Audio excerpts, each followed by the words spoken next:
the style, even though that is the construction methodology generally. I hope that it will be a good experience for all students, and then it will direct you in their future projects. Priene, like Miletos and others, it is the early Ionian settlement, which was settled in western of Turkey. It's going back to 6th century BC. It's very interesting that the Priene hasn't any kind of a political power in the past, and mainly it was ruled by firstly Athens, and it was lately it was ruled by the kingdom of Pergamon. So this is very interesting. Why it's interesting? Because it's the Priene, which is the one finest architecture which I witnessed when I visited the area. It's a very interesting urban planning, which is a Hippodamian plan, and also that's the construction methods of the walls and the connections and the systems, and that is generally the tectonic architectonic type of architectural style going to early Greek civilization. It is one of the Hellenic cities in Western Turkey. I would like to draw your attention to, of course, it's a very fine example, Senator House, and which is the earliest one, and theater. But more than this, I would be recommending to consider, especially architectural students, to look at and concentrate on the peristyle houses, atrium and peristyle houses. Because this is a kind of a tendency, and it's a kind of a trend, all in the region, and also, of course, that is, even though it influenced the all Mesopotamia, and of course it's not influenced, but it has a kind of a parallel influences in the area, in Baghdad. And even though in Syria, in Iraq and Syria, especially in Roman atrium houses. So it's very interesting that this type of connections in the area, starting from this area, even though in Roman period, and even though in the countries of Mesopotamia. So I would like to thank to our colleagues, firstly, Alessandro Camis, and he is always dynamic and creating a kind of a frontiers, international frontiers in front of us, and then creating a kind of a contribution to the field, and that's a kind of a calling that is and creating an international atmosphere in generally. And even though I would like to all participating colleagues, Zeynep Ceylanlı, Özge Özkuvancı, that they are colleagues in our faculty. So once more, that's you are in the one of the exactly a specific place. If I had a time, I would be with you, but unfortunately, I am not with you in this case. Maybe later, but I want to send my warmest greetings, all of you, and I am following your sessions, and I wish you a kind of a nice conference and a fruitful conference with you. Thank you very much. Thank you very much for sharing your kind thoughts with us. And let me introduce Professor Alessandro Viscogliosi, which is full professor of Ancient and Medieval History of Architecture and director of School of Specialization in Architectural and Landscape Heritage in Sapienza University of Rome, where he gives courses in history of ancient and medieval architecture and methods for historical studies. The floor is yours. Çok teşekkür ederim. Dear colleagues and friends, dear students, I'm very glad to cooperate in this summer school, which brings together prestigious Turkish and Italian universities in the name of archaeology, monuments restoration, history of architecture, and architectural design.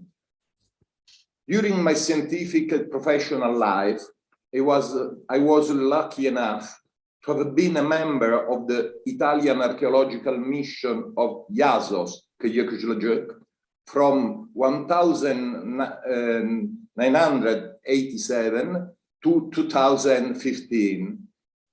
IASOS is located a few tens of miles from Priene. One of our first studies was the survey, araştırma, of the path that in ancient times linked Iasos to Miletus on the other side of the Sea Gulf, now filled by the sands of the Meander, overlooked by the harbor of Priene. This area, borderline between ancient Ionia and ancient Caria, was one of the most important workshops for the development of ancient architecture, which I study and teach. A good part of my most original experiences and my thinking as a scholar was elaborated during my stays in this beautiful part of Turkey. There is no need to stress the importance of Priene in the history of ancient architecture and urban planning. I just want to remember that, according to Vitruvius, Pytheos, the architect of the mausoleum of Halicarnassus, one of the 7 wonders of the ancient world, had also designed the temple of Athena Polias in Priene and had written a book to explain its way of design. Participating in this summer school will be an opportunity for you, students, to push yourself to deepen this type of experience. An exceptional field of action must stimulate you to produce high and very high quality works. I therefore wish you an exciting and fruitful period of work, even if tiring. I take this opportunity to thank all the colleagues who organized the summer school and who teach there, for what they will do for my students. Thanks again and good job, everyone. Thank you very much for joining us today. And let me introduce our next citation. Julian Alinda is Associate Professor in Landscape Architecture at the Department of ISAR of the Polytechnic University of Bari. She received her PhD in Architectural Design for Mediterranean countries from Polytechnic University of Bari in 2003. And a postdoctoral fellowship at the Agahan Program for Islamic Architecture at MIT in 2004. The floor is yours. Good morning, everybody. Can you hear me? We can't really hear you. Can you talk a little bit louder? Now, can you hear me? Lower? I don't know. I hope. No, it is perfect. Okay, that you can hear me now. So, good morning to everybody. I'm very happy to be here. Very glad that our university is in a way represented into this summer school, which brings together very important and interesting studies. Not just on Priene, but as it was mentioned before, on that specific area of the Mediterranean basin, which is part of the research of our PhD program since some decades. So I'm here to represent the PhD program of the DICAR department of the Polytechnic University of Bari, which is directed by Professor Falacara, which is named Design for Heritage, Knowledge, Tradition, and Innovation. And we are very happy that also Professor Kamitz is part of this program, which has different subject of interest and different curricula. And we hope that this summer school will be a first step for further collaboration on topics related to heritage, cultural heritage, construction, digital fabrication and design, that maybe will be in the next steps of this workshop will be presented in a way, but that will be carried out in the further steps of our research.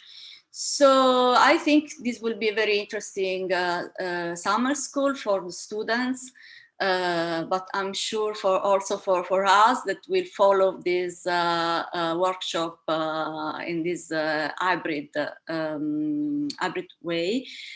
And I hope that this will be the first step for further collaboration between our university and your team and the different schools who are working together on Priene today. So thank you very much. And good luck. Thank you very much for joining us today.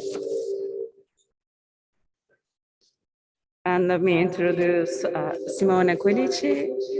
He graduated in architecture at the University of Rome, La Sapienza in 1997.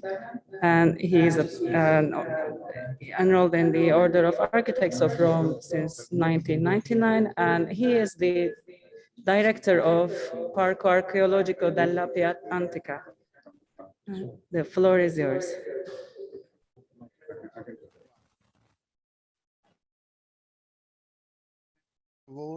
We can't hear you, Professor. No? Now we can hear you. Can you hear me? Okay. Yes, we can. Good morning, everyone. First of all, I would like to thank the organizers of this very important conference, especially Professor Kamitz, my dear friend, for this very appreciated invitation. I'm the director of Parco Archeologico della Piazza Antica, a very young institution established in 2016 that manages a very ancient heritage, cultural heritage. The Appian Way was an ancient Roman road that connected Rome to Brundisium, one of the most important ports of ancient Italy, a port from which the trade routes for Greece and Orient began, and through the Via Egnatia, Via Appia, connected Rome to Constantinople, so to Istanbul. So I'm very glad to be here with you today. The Appia was considered by the Romans the Regina Viarum, the queen of the roads, and is considered one of the greatest engineering works of the ancient world for the enormous economic, military, and cultural impact it had on Roman society. Large sections of the road, particularly in the suburbs of the city of Rome, are still preserved, and they are a destination of archaeological tourism. Our park is very much involved in conservation and enhancement of this important heritage, and we will be very happy to cooperate with all of you, all your prestigious universities, in this activity of conservation and enhancement. So I wait and I look forward to see all of you here in Rome in the next times to cooperate and to, in a way, share experiences and ideas for the future of our important, very important heritage, which now is under, we have a undergoing proposal for the inscription of Appia Antica in the UNESCO World Heritage List. So thank you very much for this very important invitation, and I wait for you in Rome. Have a good conference. Thank you for your kind words to us. And I would like to introduce you my colleague, Izgi, which is going to be the next co-host of the event.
Thank you very much, Professor Kamis. Again, due to technical issues, sorry, I will announce our speakers from here. And firstly, let me share my screen. Buradan duyuluyor ama. Buradan duyulmuyor mu? Evet. Okay. So let me share my screen first.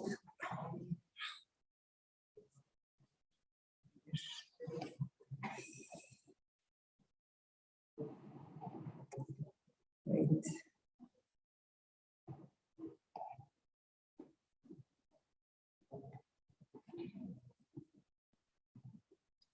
So I would like to first announce our first participant presenter today, dear Ibrahim Hakan Mert, Professor Ibrahim Hakan Mert from Uludağ University.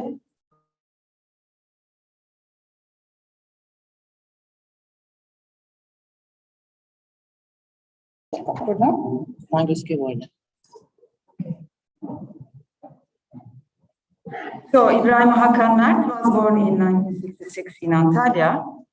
After completing his high school education in Muğla, he started his higher education at Ankara University, Faculty of Language, History and Geography, Classical Archaeology Department in the same year, and graduated in 1988 with his undergraduate thesis titled City Gates in the Pamphylia region.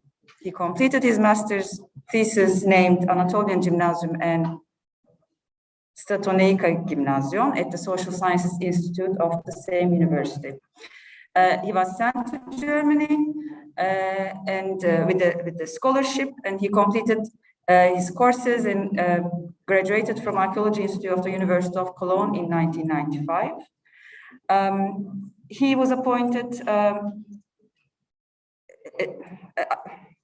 after receiving the title of associate professor in 2006, he was promoted to professor in Bursa Uludağ University, where he still works, and he is the head of the excavation team in Priene. Hocam, the stage is yours.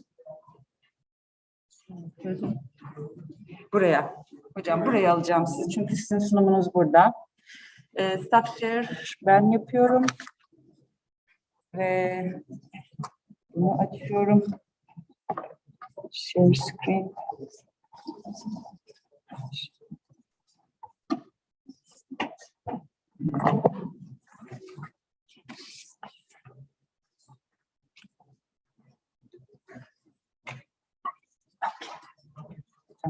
Sağ ya da şununla gidebilirsiniz. Ben şunu tutacağım size, siz konuşursunuz. Yok, sorun yok. Bu interpreterin buna ihtiyacı mı olacak? Yok, İngilizce yapacağını söyledi hocam. Tamam. Tamam. Biraz daha şey olursa, bittiyse burası hocamdan sonra ben de bir iki şey uzatmak adına söyleyebilirim. Yok da yeni başladık bu session'a. Sorun yok. Çok teşekkür ederim. Thank you very much. Ladies and gentlemen, I am very glad to be here. I want to thank your organizing committee, especially Mr. Katıksız and our college, Mr. Kamis, for their effort to organize this meeting. Today, I will speak about Priene and its architecture. Firstly, Priene is situated on the northern side. Ben buradan nasıl gösterebileceğim? Mouse'la gösterebilecek miyim? Have you got a laser pointer, maybe? Northern side of the alluvial plain of the river Meander on current Gülübahçe town of Söke district of Aydın province. The region city is located was called Ionia in ancient times. Priene was located on the southern border of Ionia, determined by Büyük Menderes. You can see here, Priene. You can follow the file. Thank you. And here, province Aydın and Söke, Gülübahçe. Comparing with other Ionian cities around, like Miletos, Magnesia, and Ephesus, Priene was a small polis. You can see here the table components. For example, Miletos has a number of residents 1,800, Magnesia 1,500, and Priene is really a small with 500 houses, and we have in ancient time a population between 5,000 and 6,000. However, the city is important about history of architecture with its city planning as well as with its religious, public, and civil buildings from late classical period and Hellenistic area. With these features, the archaeological site of Priene was accepted in the tentative list of UNESCO. You can see here, 2018, excuse me, was an archaeological site of Priene. And you can see below the number of visitors in recent years. You can see it's 2017, 10,000 people almost, and 2008 with accepted to UNESCO list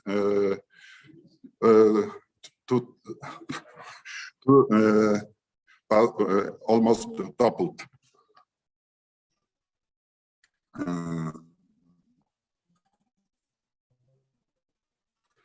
Acropolis, the city has attracted the attention of important statesmen of ancient times.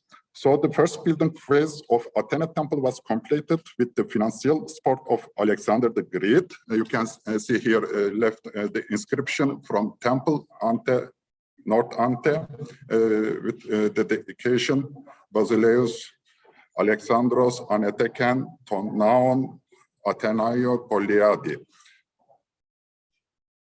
And the last phase by first Roman Emperor Augustus, you can write picture the archtrablocks with inscription Hodemos, Athenaio, Kai, Otokrali, Sabasto.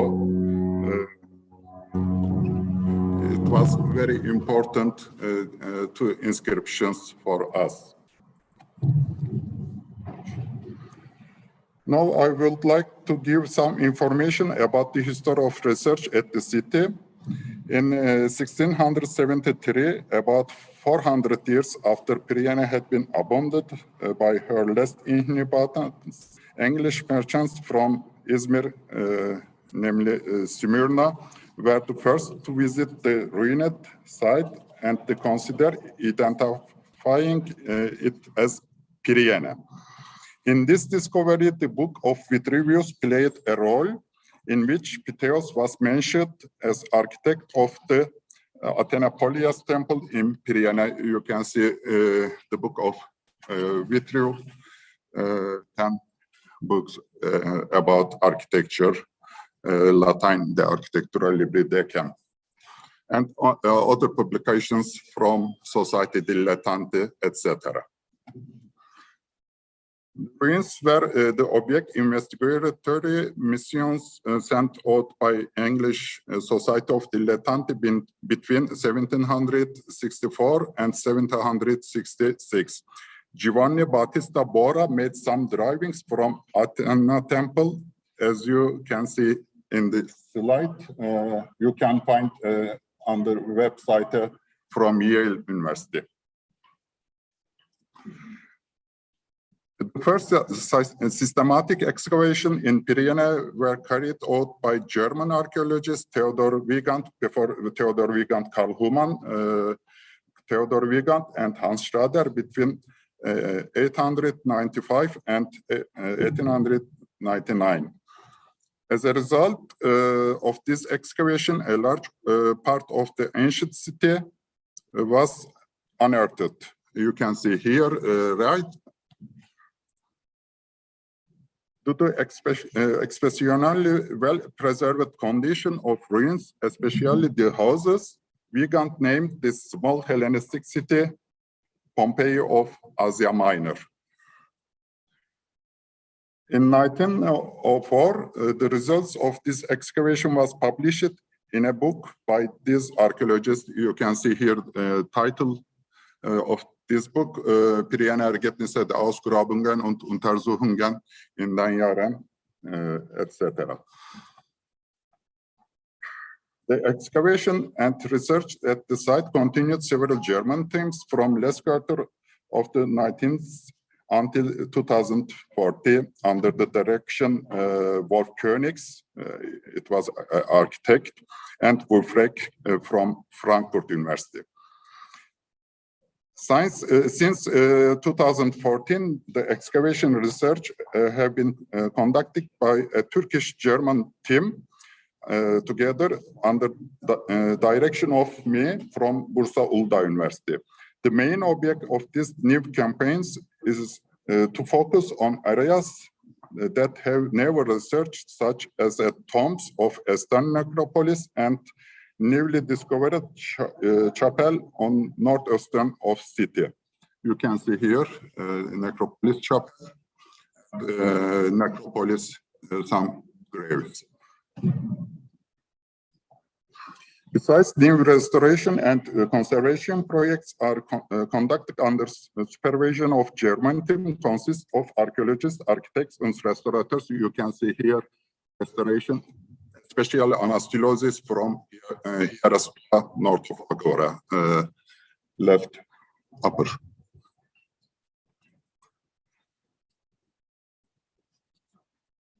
The city mainly consists of two parts: the Acropolis, you can see here, located on the hill on the north side, namely the mountains called, according to Hero, Teloneia,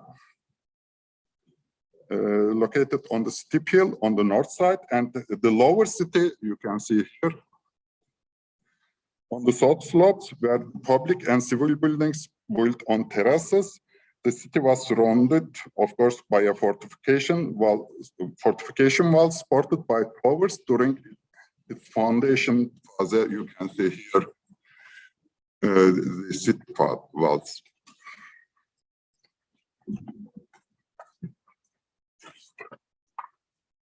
In the new planning of Priene, the hypotamic system, where the cities intersect with each other at right angles, was preferred. The main streets run in the east-west direction. You can see here, west direction, the main streets, for example, Theater Street, Athena Street, Westgate Street, five important main streets. The insula between these streets are equal to each other and measure approximately 47 times 35 meters. The insula were planned to contain 8 houses, each on the west side of city. You can see here the houses area, northwest and west area. You can see here the insula system with parcels of residence or houses. The public buildings is covered mostly wall insula, sometimes three insula, like we see on the Agora example. You can look at this Agora completed insula. In order to establish the street and insula system, the slopes of city have been scanned of many tracing process. The vast terraces can be seen in various parts of city. For example, I can show as well sort of sanctuary. Here you can see street from north to south with, excuse me, staircase. The construction work took a long time. Only in the first half of the 2nd century BC were all important buildings completed firstly. Probably after the 1st century AD, in the Roman imperial period, the western harbor filled up and Priene was no longer a port city. Suggest a harbor west of the city here, you can see.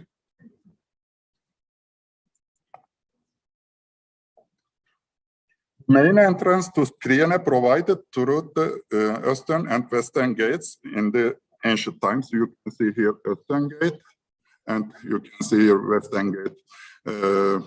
I mean, it must be a road from harbor to city, and we can go here. You can go by walk here and continue. And here is food market, Lebensmittel market. You can see west of Agora.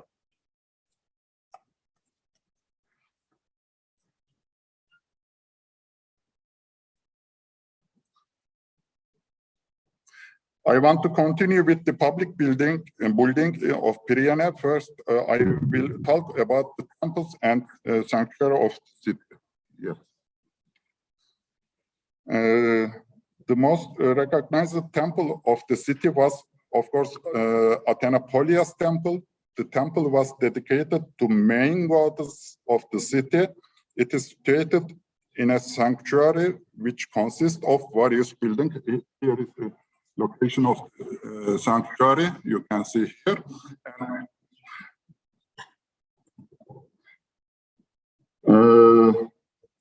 Which consists of various buildings such as a temple, west and altar, thought, and of course propylon as entrance to sanctuary.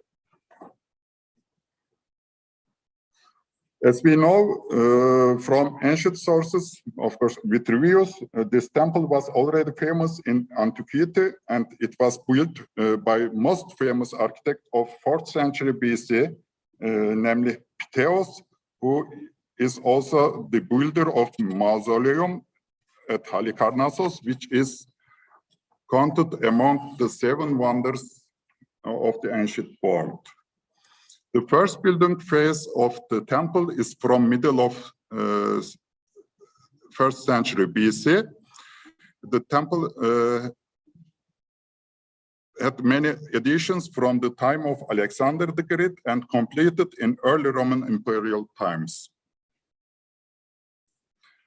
The temple has a pictorial plan. You can see here left the plan of temple, restored plan.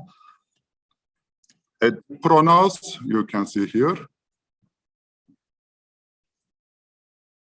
which influenced later Hellenistic temple architect. And now, whole is part of the temple, which cult statue of Athena. I can show here the base of statue. It's still visible. And Oro Opistodomos, at back of the temple, a rear part mostly used for the previous Turiziri and other cults object of the temple.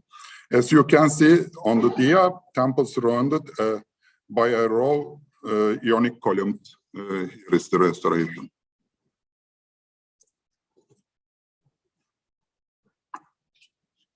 The temple show all characteristics of classical Ionic temple, as you see here. On there, you can see the architectural elements from bottom face and Ionic column with plinthos here. Ephesus Ionic column base here with a big torus. Shaft and Ionic capital with volutes. There's a corner capital. Above the capital, you can see parts of aperture with architrave with three fascia here, row and dots, and sima, of course, with leonhes and vegetable motifs.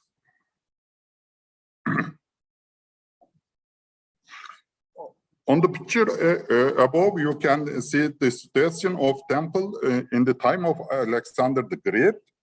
Here, only third part was completed and altar. On the second picture, you can see end of the building process in the time of Augustus, the first Roman emperor.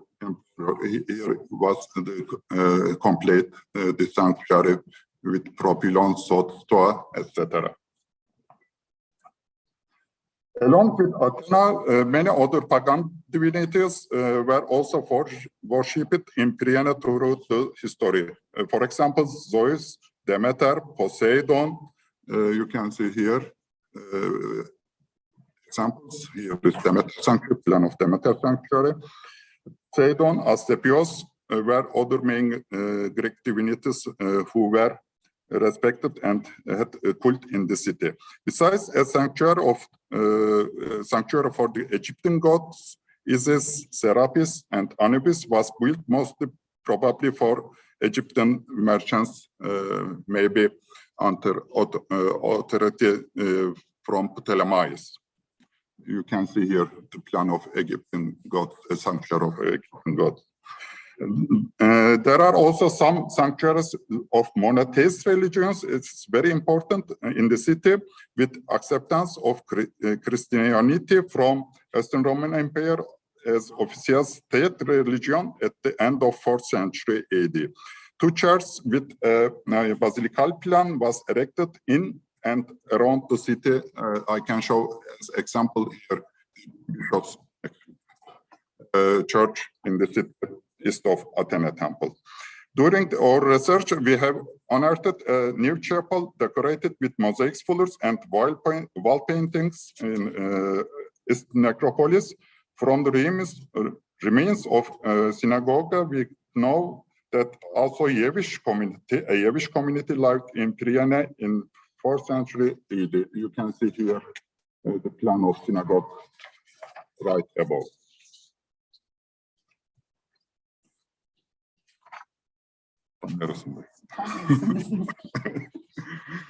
Another significant public building from Priene is theater.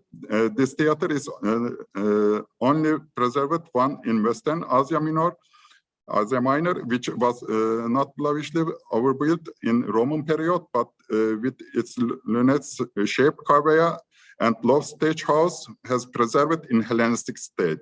The theatron or cavea consists probably 15 rows of benches, and its capacity must have been about 5,000 people.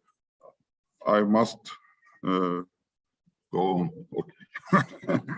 The Agora marketplace is placed in the city center. You can read file here.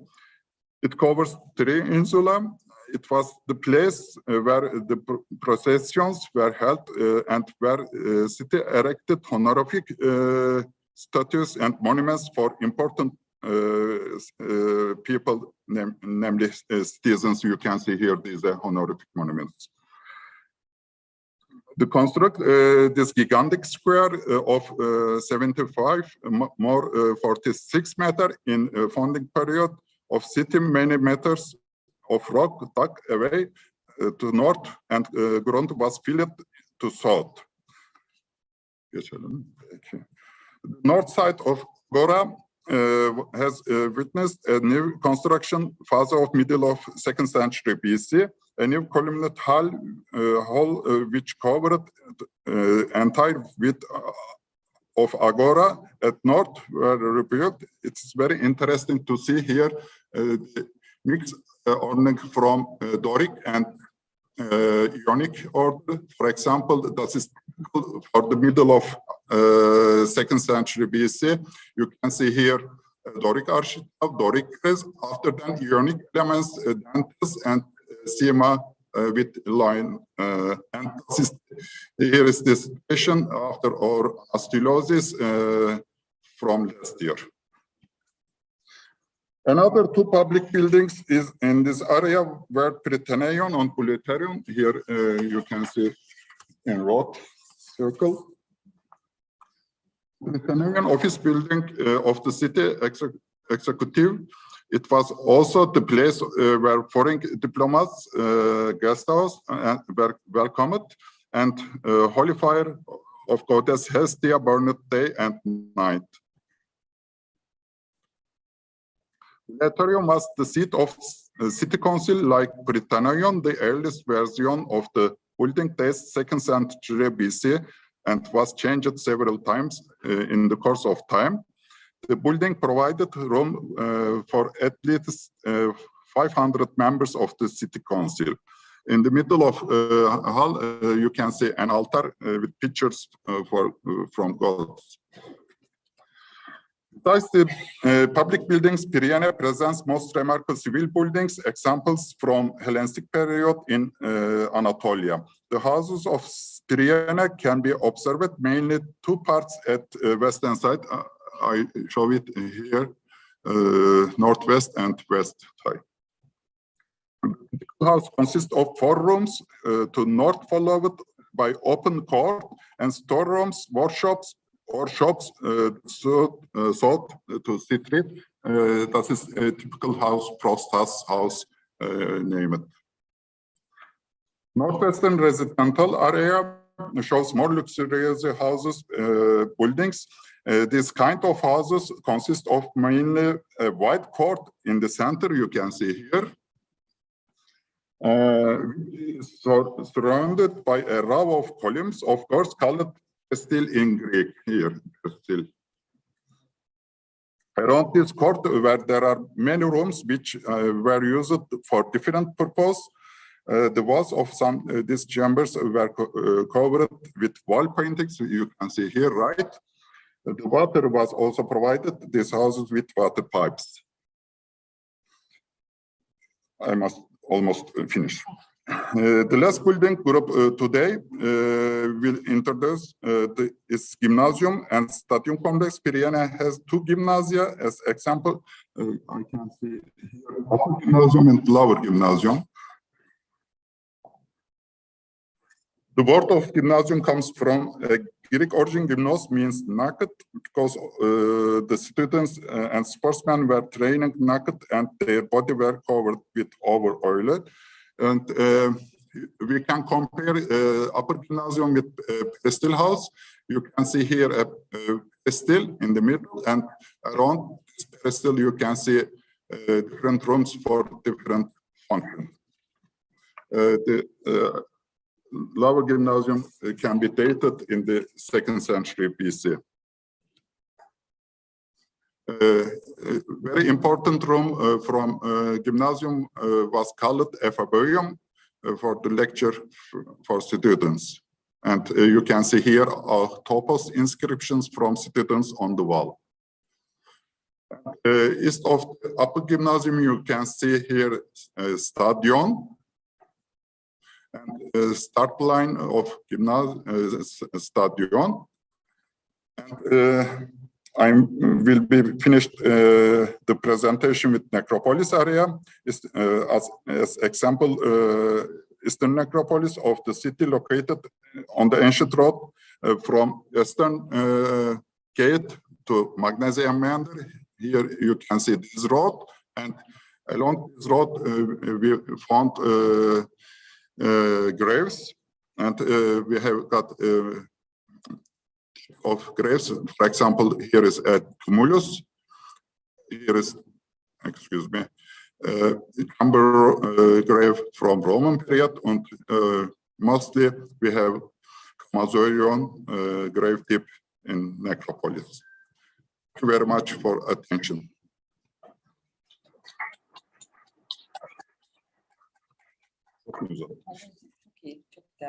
Thank you very much, Professor Hakan Mert, for this invaluable presentation.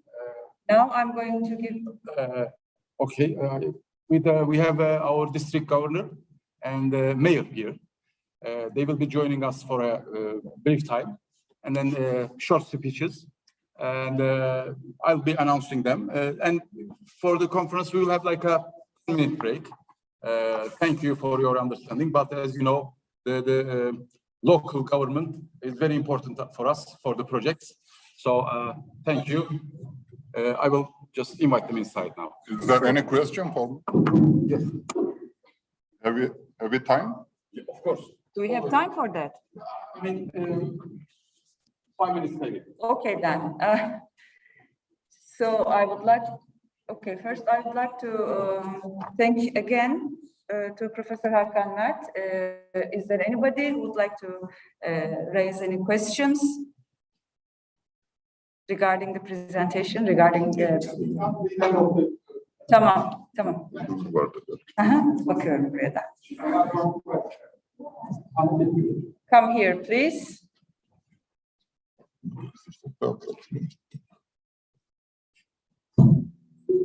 Take this one. Take this one. It's working. Okay, çok teşekkür hocam. Thank you very much for your presentation, which includes a very long history of architecture. I got one question. I expect that within all these excavation campaigns, a lot of artifacts now, statues,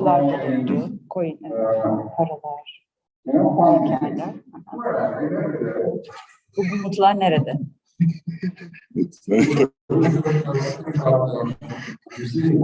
Yes, much of finds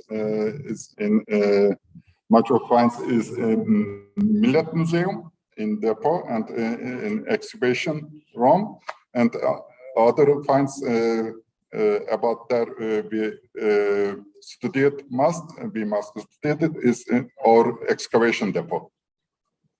But many finds are also published. Thank you. Any questions, maybe from those who are listening to us online? Do you have any questions or comments? Very briefly, we can take that. Okay, now we have our distinguished guest. I'm calling Numan Bey. Merhabalar.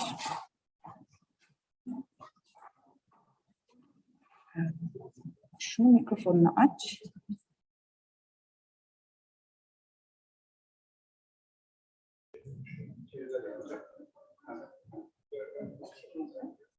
Şu an biz bu yolları...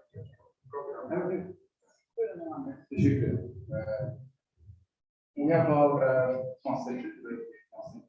I will be speaking Turkish and wait for the translation. Sayın Kaymakam, Sayın Başkan, Sayın Hocalarım ve konuklar beraber biz hoş geldiniz. Güneyli Kalkınma Ajansı adına ve şahsım adına size saygıyla selamlıyorum tekrar. Bilindiği gibi özellikle Aydın'daki antik kentlerin desteklenmesi konusunda, turizme kazandırılması konusunda önemli projelerimiz var. Sayın Kaymakam, sizlerin de önderliği ve desteğiyle, arkadaşlarımızın verdiğiniz desteğiyle sadece 2018 yılından itibaren Kadıkalesi, Nisan, Terles, Magnezya gibi antik kentlerimize 12 milyon lira toplamda kaynak aktarmış durumdayız. Ve önümüzdeki süreçte yolların altı planının yenilenmesi için çabalarımız devam edecek. Oluyor. Sizlere de desteklerinizi gönderdiğiniz için teşekkür ediyoruz. Bugün görüşeceğiniz Sayın Kaymakam bir selamlama konuşmanız. Sayın Başkanım, buyurun sizinle başlayalım. Birkaç şey söylerseniz, teşekkür ederseniz çok memnun olurum. Evet, lütfen.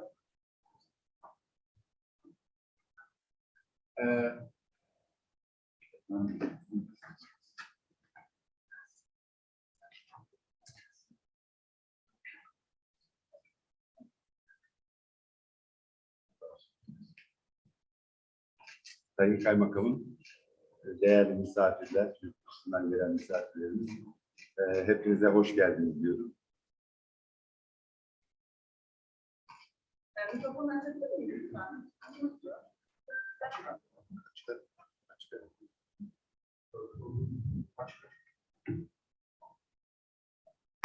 Dear District Governor, our dear participants and visitors on the road, we would like to welcome you and we are honored to have you here with this beautiful day. Biz Türkiye olarak Priene antik kenti gibi bir değere sahip olmaktan onur duyuyoruz. Bilge Biyaz ve Büyük İskender'in izleri olduğu şehir planı ile örnek olmuş ve hala hayranlık uyandıran Priene antik kentinin antik kentler içerisinde hak ettiği önem ve değeri daha fazla anlaşılması hepimizin arzusu. As the city of Turkey, we are honored to have such a beautiful and important ancient city of Priene, happy to be inhabitant of the city, and we are following the footsteps of Alexander the Great, and we would like to introduce and share the importance of the city. Bu anlamda bugüne kadar yapılan çalışmalara önemsiyoruz, ancak daha fazlasının da yapılması gerektiğini biliyoruz. We are fully aware that we have a lot to do more to advertise and introduce the importance of this ancient city. Kentin UNESCO Dünya Mirası listesine girmesini istiyoruz.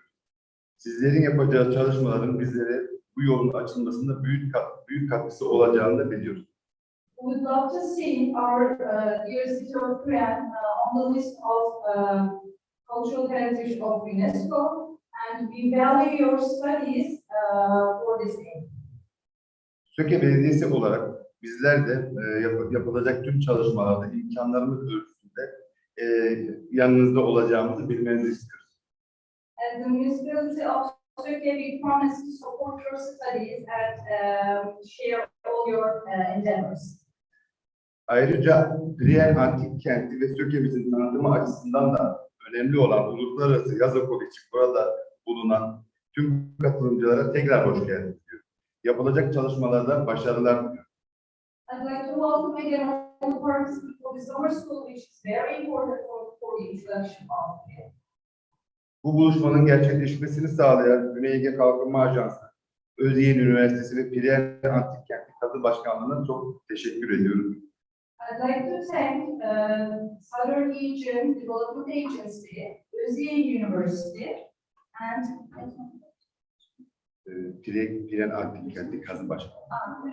Priene Excavation Team. Tüm katılımcılara sevgi ve saygılar sunuyorum. Teşekkürler. I'd like to thank all the participants.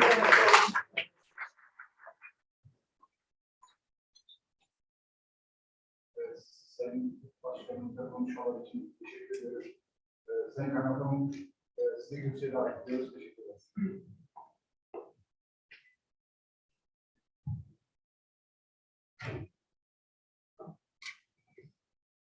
Değerli arkadaşlarım, saygıdeğer hocalarım, bu etkinlik dolayısıyla gerek ilçemize, gerekse toplantımızda eşlenen saygıdeğer misafirler, basınımızın seçimleri hepiniz hoş geldiniz. Dear participants, dear academicians, and dear past members, welcome all to our conference. Aristo, insan düşünen canlıdır demiş. Aristotle once said, human is a thinking creature. Düşünebilmek için öğrenmek, bilmek, anlamak vesaire gerekir. We need to learn, we need to share knowledge, we need to understand in order to be able to think. Bu bağlamda özellikle insanlık bakımından geçmiş dönemler, yıllar, hatta binlerce öncesi yıllarda yaşamış olan insanların düşünceleri, yaşam biçimleri, hayat şartları bizlerin geleceğe yönelik tasavvurlarımızı netleştirebilmek adına önemli olsa gerekir. It's very important for us to observe the past lives and past thinking and the past studies of philosophers for better projections of the future. Nitekim bizim kutsal kitabımız Kur'an-ı Kerim'de de yüce yaratıcımız, siz dediği tüm insanlık yeryüzünü gezmez. Sizden önceki yaşayanlar nelerle karşılaşmış bilmez misiniz diye defalarca hatırlatma adına uyarmıştır. In Holy Scripture Quran, the Creator Lord warns humanity that you need to learn, you need to share knowledge, and you need to travel the world to have a wider knowledge of the universe. Öte yandan turizm denen seyahat faaliyeti aslında aynı zamanda bir takım yerleri, bir takım yerlerdeki kişileri, bir takım yerlerdeki kişilerin ilişkilerini görmek, anlamak ve buradan bir sonuç çıkarmak için de vardır. The industry of tourism, which we may define as traveling, is also useful for understanding humanity and for developing relationships and interactions. Zira insan, belki bunu tercüme edemeyecek arkadaşınız ama eşrefi mahlukattır. Yani yaratılmışların en şereflisidir. Bugünkü ifadeyle, terminoloji ile en gelişmiş canlıdır. Humankind is the most developed species. It's called eşrefi mahlukat in Arabic. It's the prime form of creation. Bunun hakkını verebilmek adına bizlerden çok önce yaşamış insan ve toplulukları anlamak da en azından kimilerimiz açısından bir görev olmalıdır. Therefore, it's our mission to understand the cultural heritage of humanity. Ne mutlu ki içinde bulunduğumuz il olan Aydın sayılar içerisinde, eğer yanlış hatırlamıyorsam, 23 bilinen gezi mahalli, kazı mahalli vardır. In the province of Aydın, there are 23 known excavation sites. Bu bağlamda ister seyahat, ister akademik bir çalışma, ister kişisel merakların giderilmesi adına her nereye bakarsanız bakın, çok uygun bir yeryüzü parçasında yaşıyoruz ve konuşuyoruz.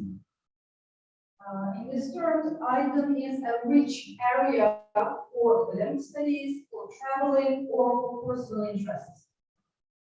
Son olarak söylemek gerekirse, ben aslında Kuşadası kaymakamıyım. Buraya da vekaleten görevi ifa etmek üzere aranızda bulunuyorum.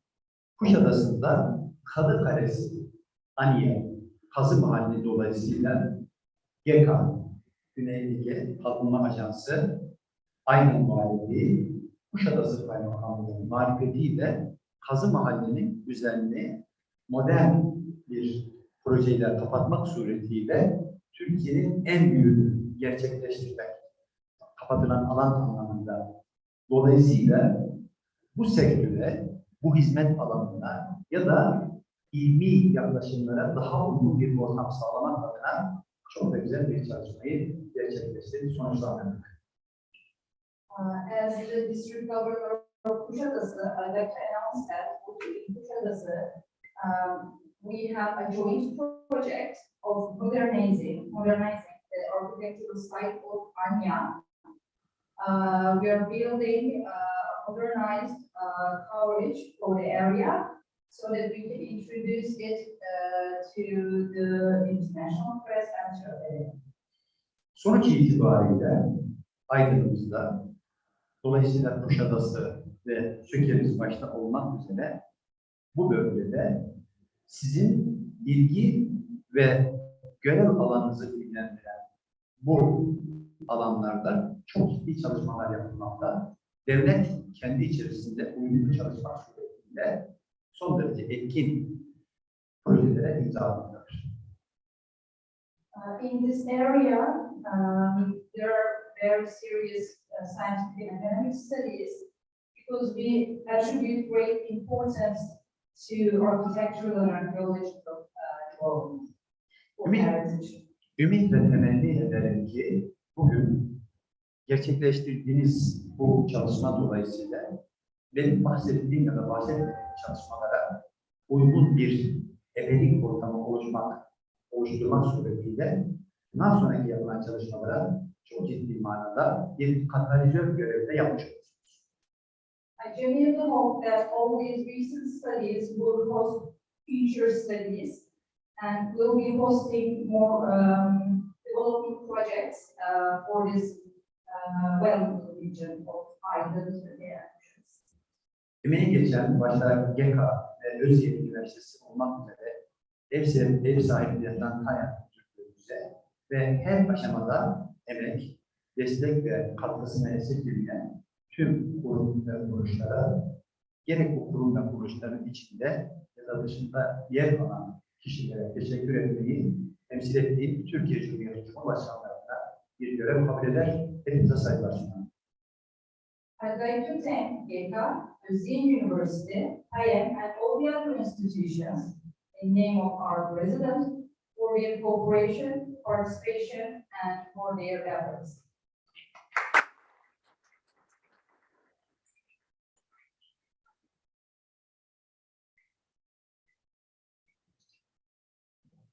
Sayın Kaymakamım, Sayın Başkanım, konuşmalarınız, katkınız için tekrar çok teşekkür ediyoruz. Gerçekleriniz için.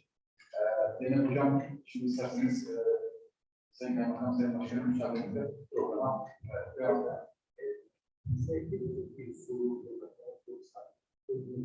Kesinlikle.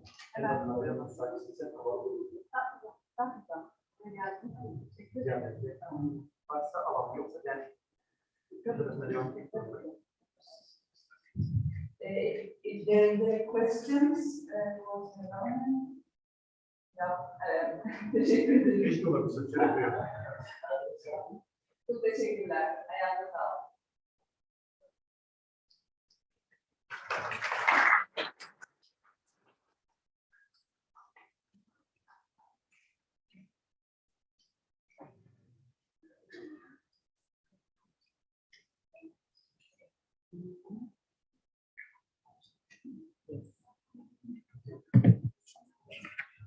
So we shall continue with our program now. Flavia Benfante and Alessandro Spoliosi will be our next presenter. While they are getting ready about it, I'm going to share my screen to give information regarding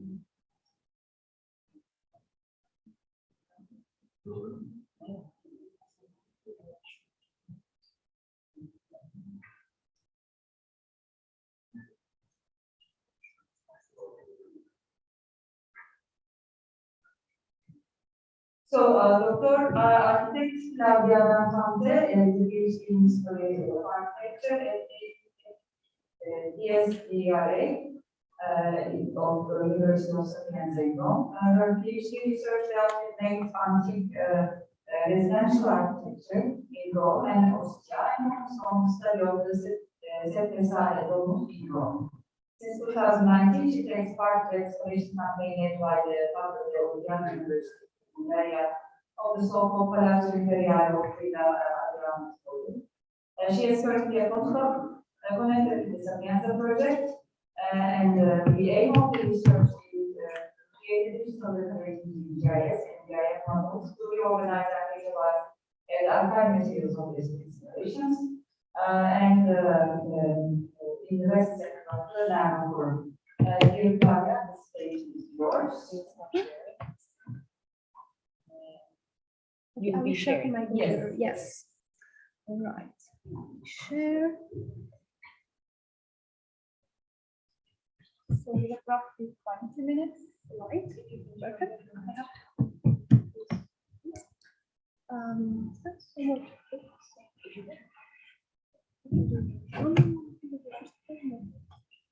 Okay, so let me share the presentation and see if you can see everything.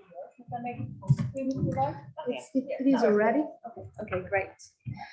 Okay, good morning to everyone. First of all, I'd like to thank the organizers of this workshop, this conference, that really gave us the chance to get more acquainted with the archaeological site. And this intervention takes the roots from a study that was conducted by Professor Alessandro's community professor in the context of the excavations that he led in 1989 with the Italian archaeological mission in the site of Census that was directed by Fedebert. The central object of his inquiry was the sanctuary on the seat of the challenge of Fedebert. And the complex showed a quite peculiar typology that is also featured in Priene. And in fact, the comparison with the Priene sanctuary also others that we will mention later, has been a key point to advance an attribution of the Yasuo. The time to which these examples of suburban sanctuaries belong can be defined as oikos-shaped temples, namely house-shaped temples. The process of shifting the domestic architecture's features to the cult function is characteristic of the birth of temple as the house of the gods, and as this note is widespread in the archaic period. However, even in later dates, when the codification of the temple is already perfected and its architecture differs significantly from the domestic one, it is possible to find examples that still record this simple typology. The site choice has been proven to be quite frequently connected to the cult of Demeter and Goddess, or generally to female deities associated with the cult of great mothers like Cybele or Rhea.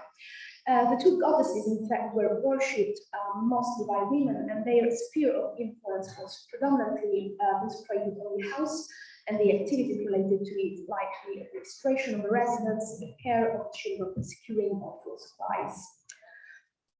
These metroa are usually located in a suburban area, and they often occupy plateau or natural terraces set in a high position at a certain distance from a urban settlement, like, for example, it happens in Iasos, as you can see from the plan on the left here. But when they stand close enough to the layout of the city, as it happens in Priene on the right, it can be noticed how their characteristic type of non-orthodox temple does not stand out very clearly from the surrounding and neighboring buildings, and how really their arrangement gives more the impression of spacious private courtyard houses rather than one of the important place of worship. An analysis of the diffusion of the cult of Demeter in the Ionic area led by Simone Quilici has indeed confirmed that these cemeteries, although having high cultic value for the polis, were in most cases very modest in appearance, and few possess the scale and architecture that really rival the cultic enclaves of other deities of rank. Their extension is usually also not very massive. For example, the sanctuary of Priene, with its 900 square meters, occupies only the area, as you can see here, of half an insula of a late classical residential quarter, while in Iasos, many private residences cover an area that can be easily compared with the one of the sanctuary, which is 545 square meters. The same thing can be said about the majority of cult areas dedicated to the deity in Sicily, for example, and southern Italy, that share a modest scale of extension. An exception might seem the one of the central Nidus, which is dedicated to the Demeter Forum, that presents remarkable dimensions, 97 meters for 41, but the size of the temple is anyway outranked by the other halls and ancestry buildings. So in general, we can say that even the larger sanctuaries dedicated to this goddess did not require a prominent temple, but were characterized by numerous banqueting halls or oikos of indefinite purpose. Once that size has been addressed, it remains to discuss also the form, which is frequently characterized by unusual floor plans and elevations, not only at Priene and Iasos, as you can see, but also, for example, Eleusis, you can see on the right, Acras and Selinus. These anomalies affect not only the plan, but also the structure and the relationship between the individual elements, the building and the complex. In the sanctuary of Demeter in Priene, for example, we can find a temple with an irregular shape, flanked by a buttress and enclosed in a rectangular and elongated temenos with an asymmetric entrance between the two rooms. The complex was founded on a narrow plateau on the south slope of Teloneia. Its block is aligned, as you can see here, with the urban orthogonal grid of the city, confirming its connection with a new foundation of Priene around 350 before Christ. And the distance between its southern side and the northern side of the insula on the south corresponds to the average measured length of a block of the city grid.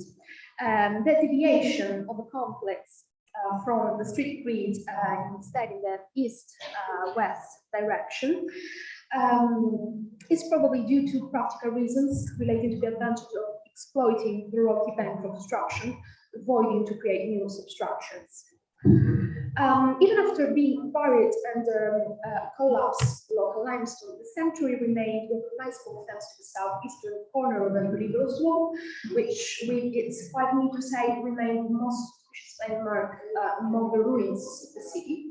However, the wall did not attract attention during the 18th century survey of the area, and the German excavators concentrated mainly on the temple. It was not until the autumn of 1898 that the cult area dedicated to Demeter really emerged in the last bits of the excavation campaign.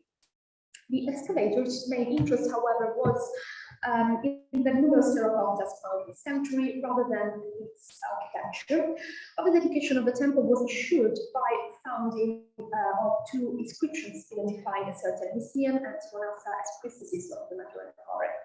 Excavation restarted only in 1999 with the University of Frankfurt, and the sanctuary of Demeter and the surrounding area were re-examined again and restored. The studies conducted have highlighted the presence of some pre-existing buildings that had rectangular plan and some rooms. You can see them highlighted in red. The archaeologists have integrated in them an interior wall with a door, and also we found some old floor in the remains. Today you can see the traces are more difficult to spot but they are anyway still visible near the temple. It is still not possible to determine correctly their function, exactly also their date. However, this finding might have an interesting role in definitions of the previous settlement. The sanctuary is surrounded by a temenos which is 46 meters long and 90 wide. The width of the temenos wall thickens on the south side, and in particular on the southeast corner, as you can see here from the plan. The main entrance is located on the eastern side, and it's asymmetrically displaced in the north, and it's set back from the outer profile of the perimeter and the fourth flanked by these 2 wings. Next to the entrance is located on the eastern side. Next to the entrance, we have 2 rooms of different dimensions. The one to the north is a smaller one, and as you can see in the picture, it has a square tent with marble slabs, and the other one to the south is instead divided into 2 sectors. Next to the entrance, it is quite interesting to point out how the structure of the sanctuary show similarities with the domestic architecture of the city with regard to building techniques, the detailed solutions, and the building materials. The closest parallels are found in the house of Priene, dating from the late 4th and 5th centuries. In some cases, the walls show a more regular pattern, though that might suggest a later date than the one of the perimeters. Going back to the plan of the complex, the main elements of the sanctuary are the temple and the sacrificial well. The temple is located in the western part of the temenos. It has quite a peculiar shape. It features an L-shaped naos that extends to the south. It has 2 smaller rooms. It extends to south here, has 2 smaller rooms on the north side, and contains Doric vestibule antis that covers only 2/3 of the eastern side of the temple.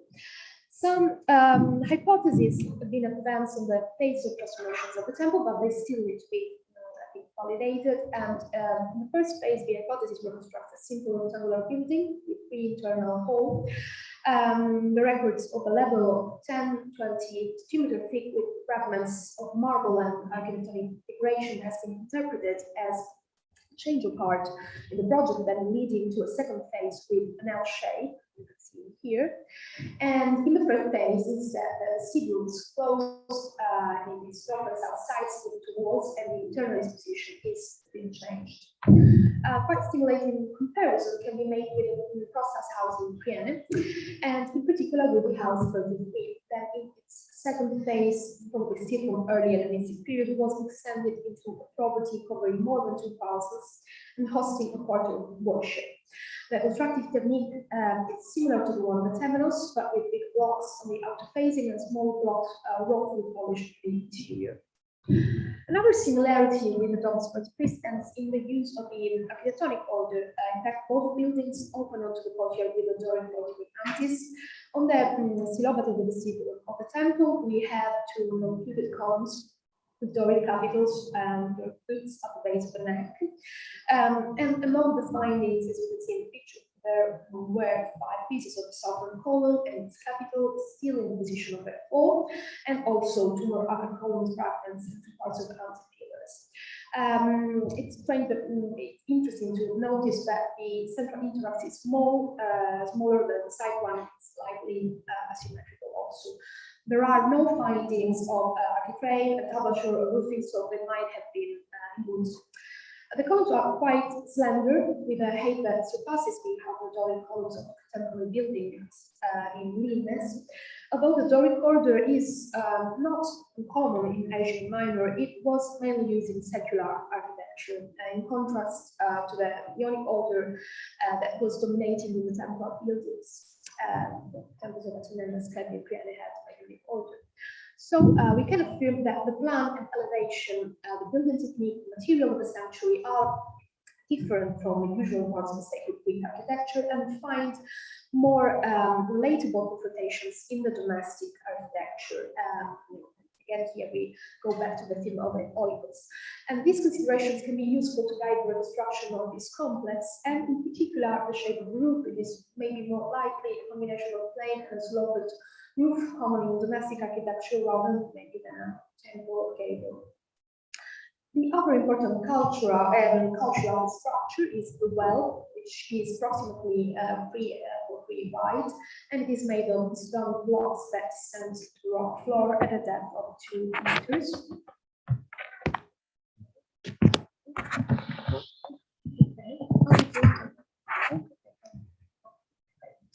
Okay. And it was crowned by 3 gables, into which flanks could be hinged to cover it. Similar structures have been found also in the Matter sanctuaries of Eleusis and Phoebus, where the organic remains and animal bones were found. It must have been one of the first structures, although in its location was always taken into consideration during the various phases. Let's now briefly move on to the other focus of this presentation, which is the sanctuary of the mythologic Tibet. As we have already seen in the beginning, it is located in a quite dominant position along the western slope in the inland of Iasos. And it features this L-shaped buildings you can see here on the right, which had the function of a cistern, and the temple with the main facing orientated towards the south. The building has a rectangular plan with a central naos, open in front and sided by 2 more narrow aisles, and the entrance is accessed by a 4-step marble staircase. Its elevation now preserved, unfortunately, for less than a meter, where in dry stone masonry with red earth and all covered in plaster. The exterior volumetry of the structure remained quite unaltered in terms of the interior, so 3 transformation phases. In the first phase, you can see on the right in the orange, it had 3 rooms in the back connected with a vestibule parallel to the facade. The side spaces were not closed, so they formed this kind of U shape with the vestibule. And here you can see how the central room and the vestibule look like today, well, a couple of years ago. And here you can see the 2 side rooms, 2 side halls. On the interior, alight the statue without head, arms, and lower limbs of a goddess with peplum, while along the south slope, the archaeologists found the body of one of the 2 animals that sided the goddess on the base of the right image and was similar to a ram. It is quite uncommon to find a representation of the matter sided by rams, but there is an example of increase. There in an artificial platform south of the Acropolis, a statue of a draped female seated in a chair was found near to many dedications to the matter. Close to the statue, archaeologists found also the limestone base that hosted the sculptural group, and it featured an inscription with the dedication of an oikos and a statue to Demeter and Persephone. Next to it, they retrieved a piece of a ram's head marble, so we have all the hints to postulate a seated Demeter sided by rams. That could be the perfect comparison for the Iasos situation. In Iasus, the base of the sculptural cult group was located exactly in correspondence of the cavity of natural origin but artificially regularized, and it is quite likely that the temple was built in correspondence of its sacred buttress on purpose for religious reasons, and that the buttress was built in the second phase to install the new sculptural group in the center of the naos. In the third phase, the one with the yellow elements, the naos is raised in level and is isolated from the vestibule with the adding of the step, and the end of two transversal walls are elongated, separating the lateral aisles. Two new entrances are also created in new wall extensions, so to grant access to new side rooms. An interesting comparison that allowed us really to close this contribution and to connect even better the sanctuaries of Priene and Iasus is the sanctuary on the Census mountain in Delos, which is dedicated to Artemis Elithia. It has, a temple with a simple shape like the one of Iasus, and also a rectangular elongated terminus like the one in Priene, and it stands again on a rectangular terrace supported by this time thick granite wall, and the entrance was from the south and it was framed by the statue of the goddess. But most of all, it constitutes the perfect example of this cultural architecture, or we can say deliberately simple but also very meaningful structures. Thank you so much. Thank you.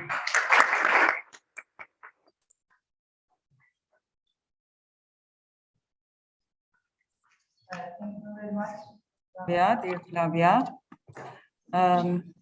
Stop sharing? Yes, please. Obviously, also thank to my professor who didn't. Obviously, I want to thank my professor who wasn't presenting this week, doing a brief presentation, but obviously organized the whole presentation. It helped me in knowing this argument that was brief. Thank you very much, Flavia. So our next speakers will be Rinaldo D'Alessandro and Nicola Turotti. The title of their presentation is Late Antique Architecture at Priene. And I will briefly introduce you the authors. The architect Rinaldo D'Alessandro is a PhD fellow in history of architecture at Sapienza University and Sorbonne University. His research is focused on medieval architecture in southern Italy compared to French architecture and on the ancient constructive techniques, with a particular focus on stairs. He worked as consultant architect for the Cosenza's cathedral projects for the 1800th anniversary of the consecration. Thus, he created an exhibition on Cosenza's cathedral. And here we are, the architect Nicola Turotti is a PhD candidate at, again, the La Sapienza University of Rome, specialized in European early Middle Ages architecture. His doctoral thesis in history of architecture deals with Lombard architecture in the Italian peninsula between the 6th and the 9th centuries. Today, he will present the result of his personal study on the late ancient and Byzantine Priene, trying to present a summary of the knowledge acquired till today on the Priene of this period. So the stage is yours. Thank you. Yes.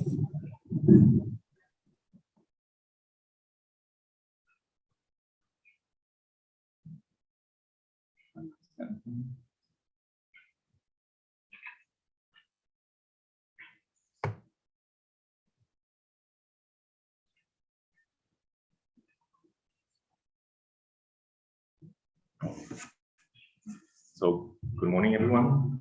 And today we will like to talk about a very important phase, the history of architecture of the city of Priene, the late ancient and Byzantine phase. The studies regarding this phase of the city are not lacking, but today we would like to carry out a short sum of the knowledge we have of this period. A period that lasted at least 9 centuries and was relatively rich in material heritage. Priene is rarely mentioned in the written sources of the early and middle Byzantine periods, and the city was neither of particular economic or strategic importance, or neither a religious or political center. More information are available for the 11th and the 12th and the 13th centuries, when Priene was the capital of a semi-autonomous administrative district called the Epixepsis of Samson. And despite the relative importance of the Byzantine city of Priene, especially when compared to cities like Miletus or Ephesus, at least a few sacred buildings of Byzantine origin are documented, although most of them were sacrificed during the excavation at the beginning of the 20th century. The urban development of Byzantine Priene falls into three distinct phases. During the first phase that we can see, that goes from the 5th to the 7th centuries, the early Byzantine period, the topography of the city was much the same as in antiquity. All areas were still inhabited, although with a regular and reduced population density, particularly in the outlying districts. The central public square, or agora, was maintained, and churches as well as the Bishop Palace were newly established nearby, even though several adjacent buildings were in ruins. The beginning of the second occupational phase of Byzantine Priene, from the later 7th to the early 9th centuries, is characterized by a major break in the urban development.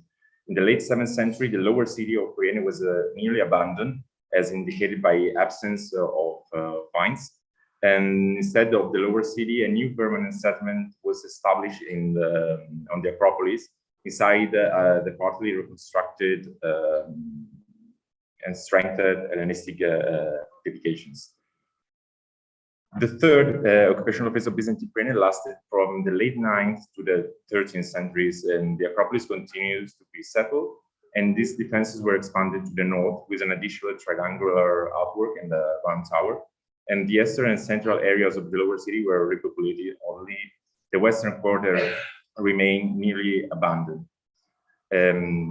It is fundamental for a correct approach to the study of late ancient and Byzantine Priene to take into consideration what for more than 18 centuries was the center of political and religious life of the city. The area between the Temple of Athena, the theater, and the Agora is therefore also the center of the Byzantine city, at least as regards the first and the third phase of development of the Byzantine Priene. In this area of the city, it is possible to find a series of Byzantine Christian buildings built since the 5th centuries, such as the Episcopal Palace with the Bishop Basilica and the series of small churches. However, there is no shortage of sacred buildings that were built outside this area, such as the churches in the East Necropolis. The Episcopal Center of Priene is undoubtedly the most important complex of the Byzantine city, built in the insula south of the theater and north of the Bouleuterion. It consists of three main elements: the Basilica in the upper part, the Bishop Palace, and a small chapel, a small private chapel. The palace was built on the previous Hellenistic and Roman dwellings. However, it was not possible to extract the proper layout of the building, even if it is assumed that it was developed on 2 floors, I guess. And inside there is also the private chapel, which was probably added later to the main building. And the chapel is very simple and has an apse with niches on the southern wall. And the smallest dimensions suggest that it was a private chapel used exclusively for the personal prayer of the bishop. Moreover, the lack of a liturgical furnishing confirms the fact that it was not used for public celebrations. The Basilica is situated on the upper part of the insula, and its construction embedded the streets of the theater, transforming it from a main artery into a narrow passage. The building can be divided into 3 parts: the apse, the 3 alleys naos, and the narthex. The narthex is a simple rectangular hall with 2 portals in the western wall and 3 portals connected it with the central nave of the Basilica. The Basilica lays against the walls of an ancient Roman bath. Here we can see the walls of truly significant dimension, about 3 meters or more or less. And in fact, the apse was built thanks to demolition of these walls, and the depth of the apse is entirely contained in the thickness of the Roman wall. The building that we can see today is the result of a series of intervention and modification that took place during all of the life of the Byzantine city. We can in fact recognize three main phases of the building, each of which is characterized by a series of interventions, probably due to dramatic events such as earthquakes or destruction after invasions. The one we can see here is the Basilica of the first phase. This is a simple three-nave church, and it was most likely built during the first phase of the Byzantine life of the city of Priene around the 5th century. The dimensions of the church are relatively small, about 25 meters by 13, and despite the various changes over the centuries, they will remain the same. The main nave is generated and divided from the later ones by 8 spolia columns, with an intercolumniation of about 2 meters and 20. The flooring is made with large slabs of ancient marbles and will remain the same throughout all the stages of the building's life, even if the presence of mosaics is documented, I guess. It is also believed that the presbytery enclosure or council that we can see here, this structure,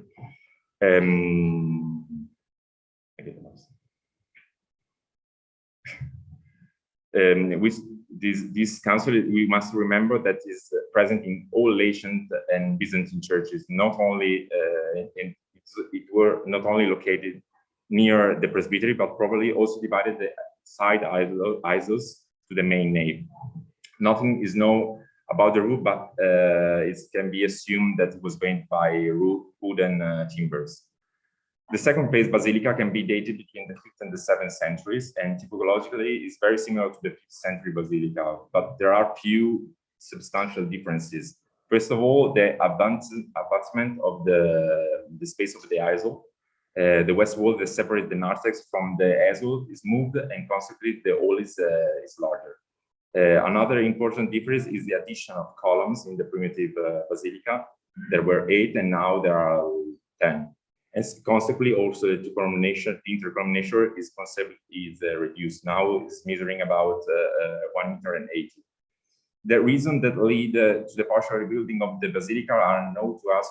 However, it is possible to hypothesize a partial yielding of the arches supported by the columns. As regards the liturgical furnishing, there is an important addition of the ambo, and probably also in the previous Basilica there was one. But the one we can see today belongs to the Basilica of the second phase. Now, we would also like to talk about the columns that divide the aisle from the central nave.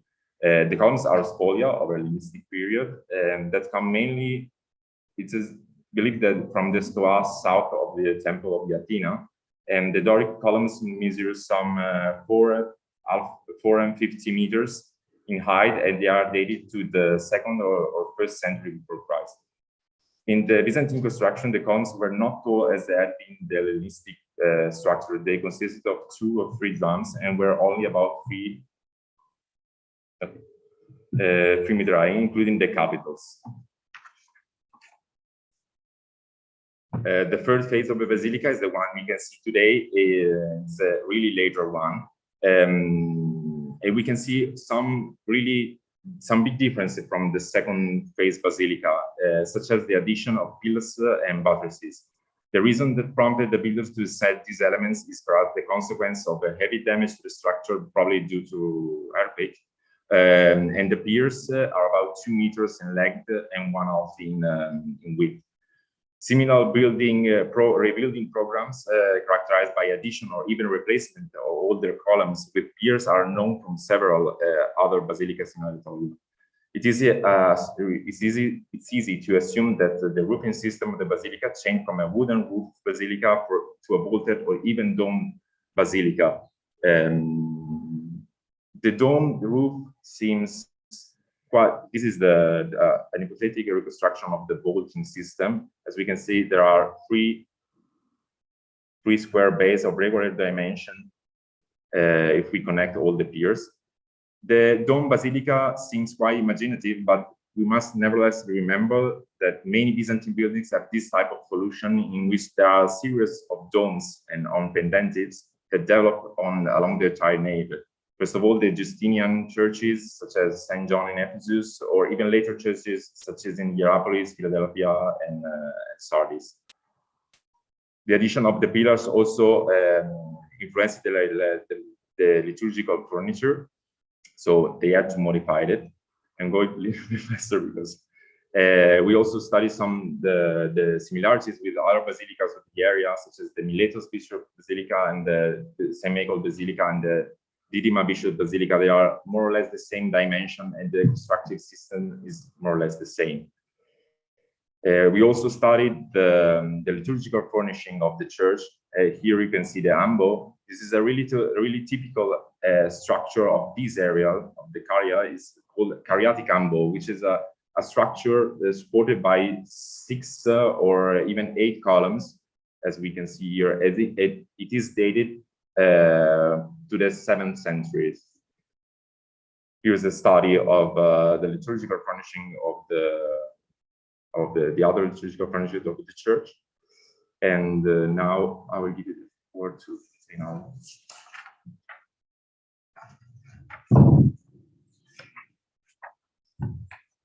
Thank you.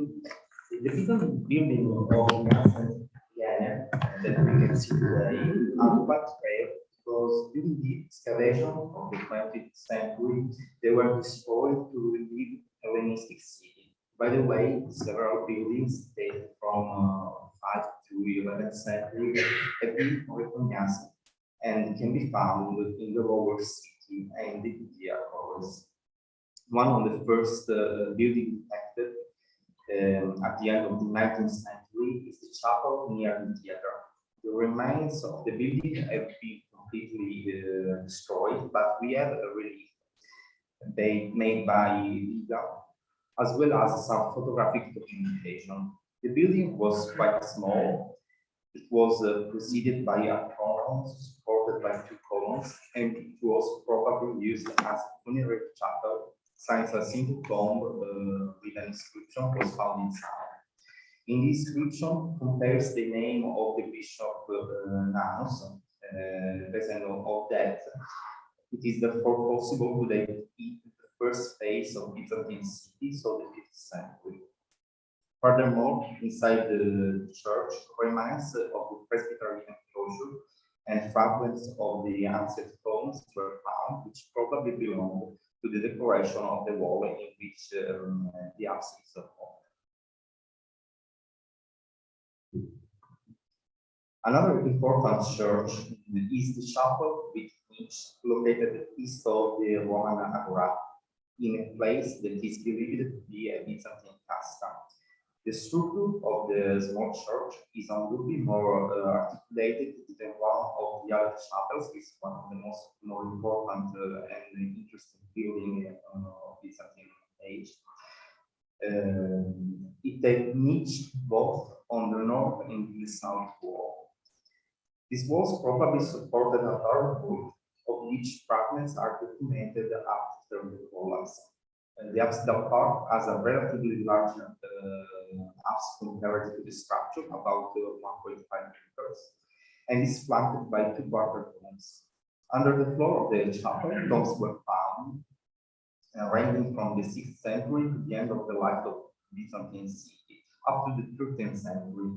Despite the proximity to the center of Publian life in the lower town of Priene, the chapel was probably used as a burial place since its construction. The so-called round church is a quadrangular building that probably belonged to a private house. There is no documentation about it other than a few drawings and a brief description. However, considering the type of the buildings, it might be thought that it served more as a representative building than a place of praying. Clearly, there is no shortage of examples of churches that present the same typology, but the little documentation does not help in defining what function or what aspect the church had.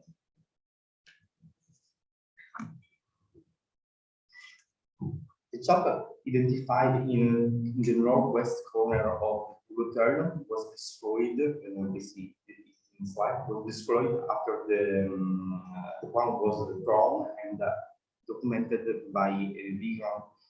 It was destroyed to reveal the Pythagorean itself. Measurements made of the basis of Vigan's drawing show that small chapel measures 10 meters by 6 meters. Inside the chapel, two protrusions can be recognized, and they probably framed the presbytery enclosure.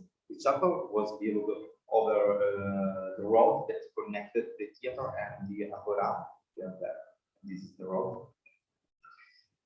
And the Bulgarian. The construction did not cause any damage to the ancient structure, and this indicates that the chapel may have been built long after the Bulgarian lost its function and felt under a period of rubble. In addition to the buildings in the ancient city center, we find also other buildings outside the east walls. The most important of these is the old Basilica of the Acropolis.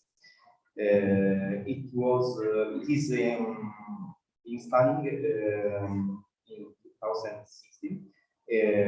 They decided to start excavating and study the Basilica. That after the Episcopal Basilica is certainly the most important Byzantine building in the city. The Basilica, like the Episcopal one, has an architect and three naves, and from a dimensional point of view, is the second most important building of the Byzantine city. The Basilica was realized with spolia materials, and the most interesting feature are the frescoes that are inside. They represent human features, feature, and fake marble. Other two churches were built on the Acropolis of the city in the late Byzantine age. The beginning of Byzantine settlement activity on the Acropolis is indicated by ceramic finds dated to the 7th century. The rebuilding of the Hellenistic fortification was likely in reaction to the Arab incursion for the last quarter of the 7th century. The hilltop settlement covered the large part of the Acropolis plateau and is considered of different types of building, including two churches. The two churches have a relatively simple structure, about small in size. However, despite being small, they both have rooms that perhaps serve as markets or burial places. There is no further information regarding these two buildings. However, considering the place of construction and the construction materials, it can be assumed that these were built between the 11th and the 20th century. In conclusion, in recent years, Byzantine city have been the subject of discovery and resumption of studies, despite the fact that the material heritage of this era is anything about above. This brief intervention aims to illustrate the quantity and the quality of the Byzantine building in Priene, and want to demonstrate how it's important to investigate these last parts of the city. We have unfortunately lost some important buildings for moving during the excavation. If it weren't for relief and drawings, we wouldn't know even less about this important parts of the city of Priene. So it's really important to study and investigate the surviving one. Thank you.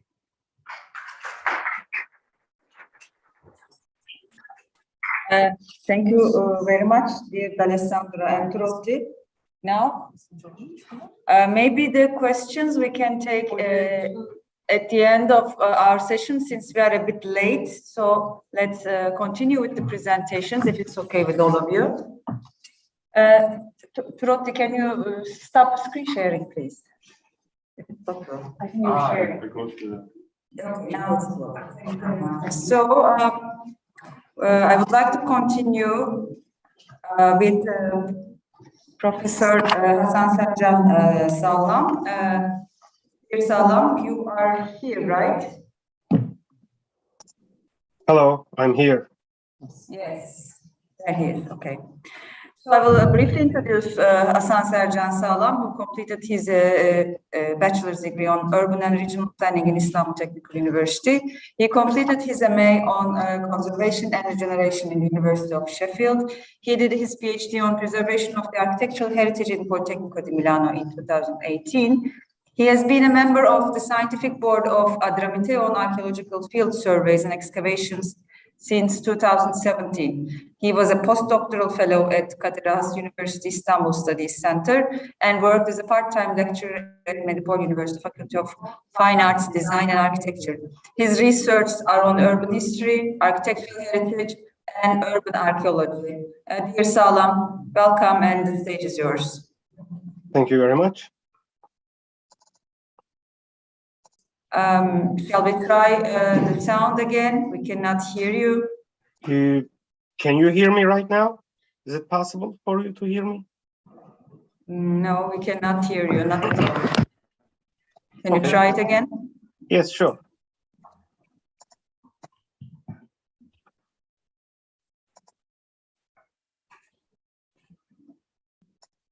And can you hear me now? Yes, now it's okay.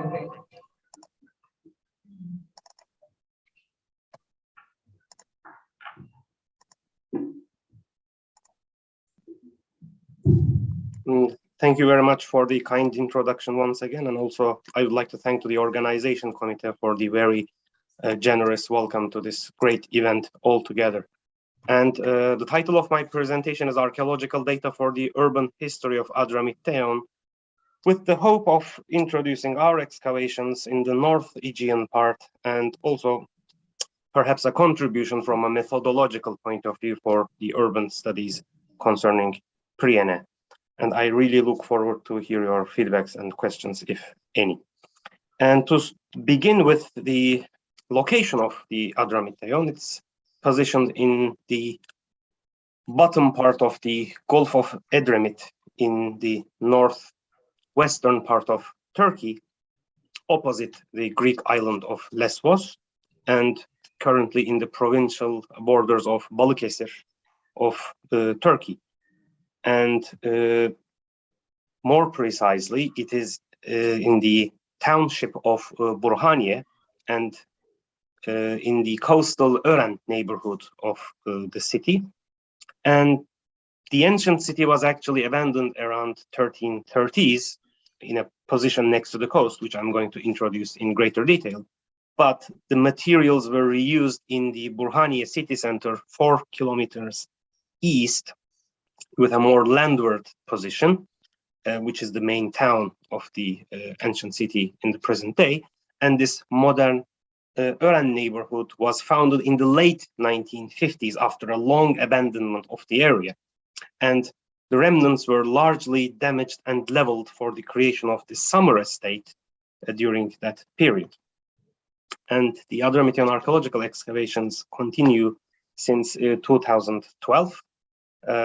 With the Mimar Sinan Fine Arts University and led by Assistant Professor Murat Özgen.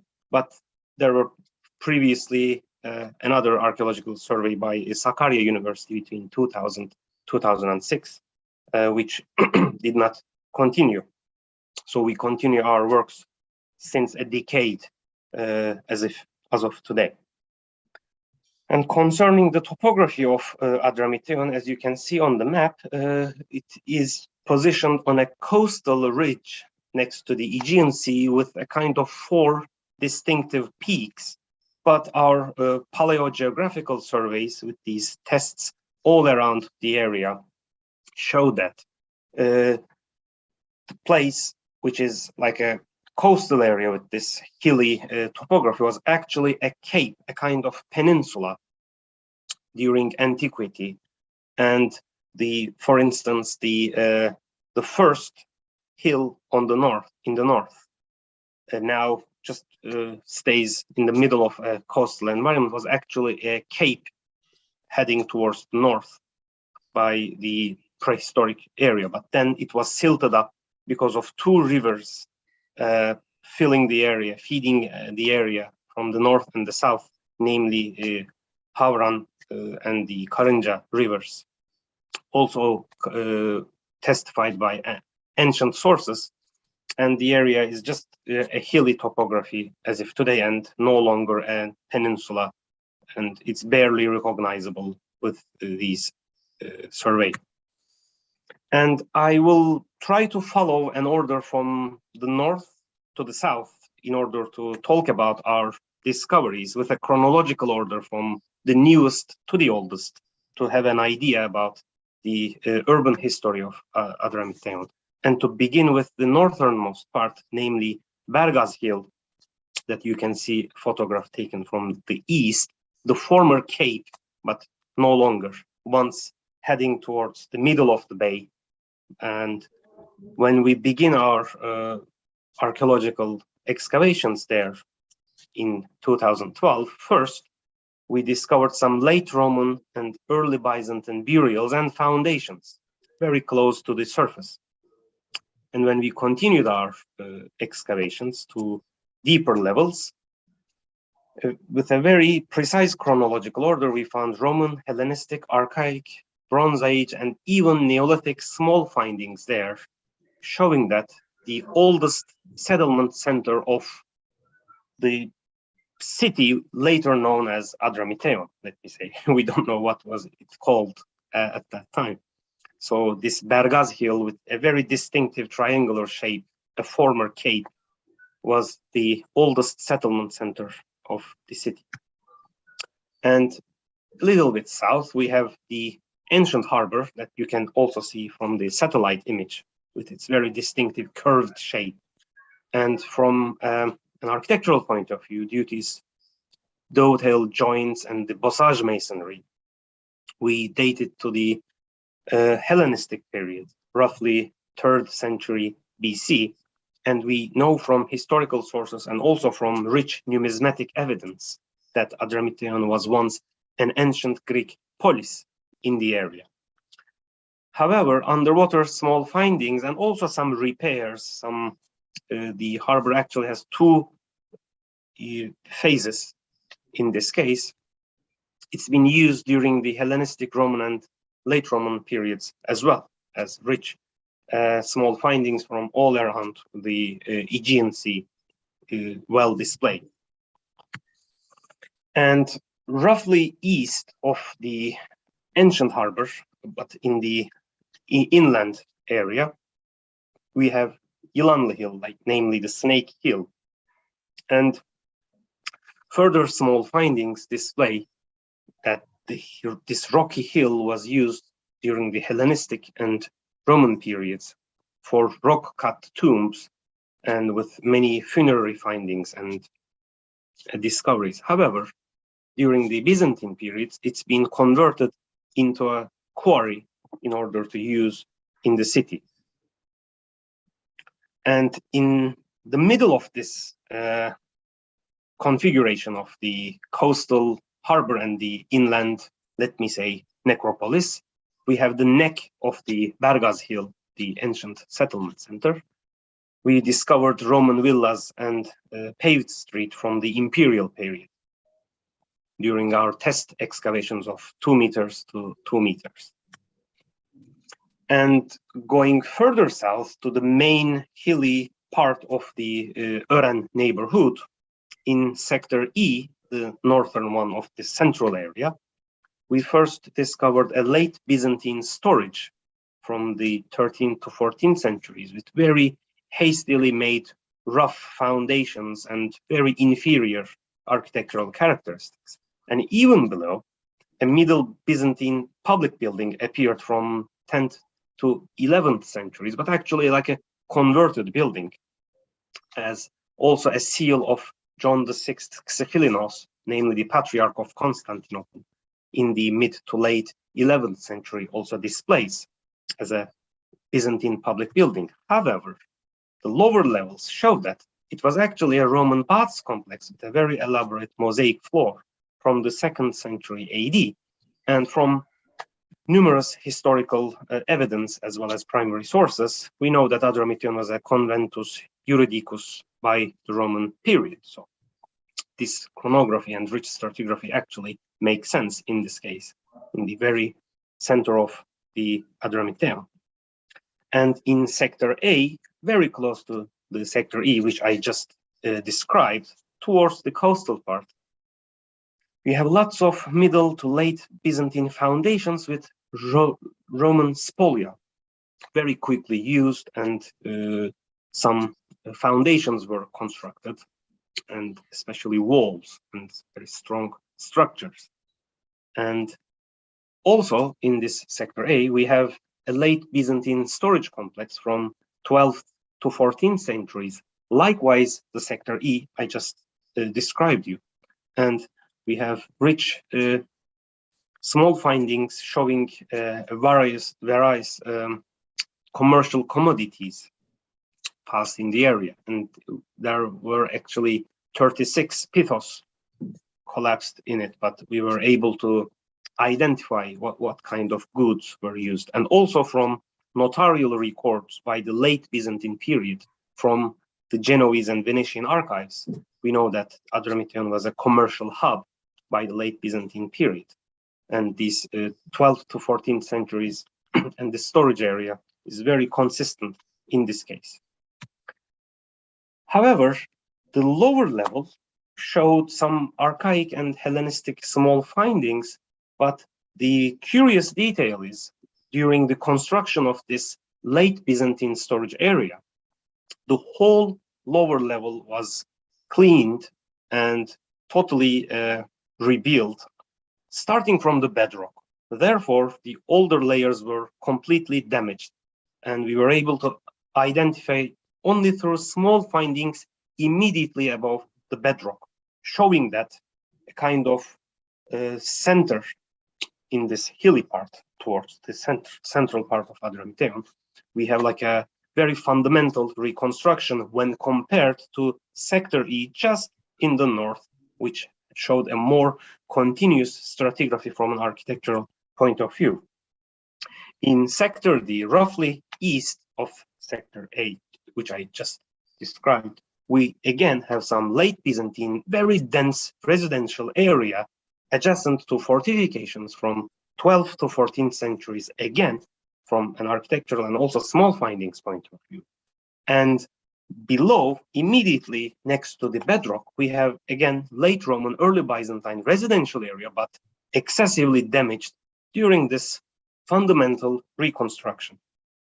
And therefore, we have a strong interruption of the continuity of the stratigraphy. And in the eastern part, we had lots of test excavations around these slopes going eastwards. And there we discovered a late Roman and early Byzantine residential area. And the curious detail here, we do not have any middle to late Byzantine architectural findings or small findings, more or less at all. So the chronology is interrupted in a later period in this part. So this late Roman and early Byzantine residential area was the latest use of this eastern slope.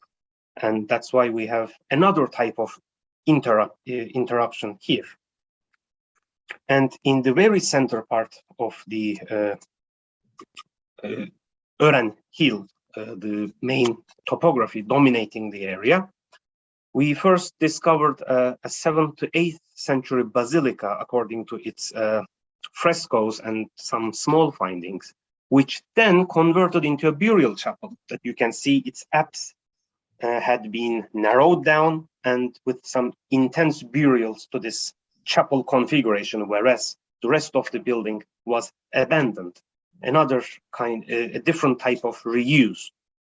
And we know from Byzantine primary sources that Adramitayun was once a military, administrative, and also episcopal center in the North Aegean.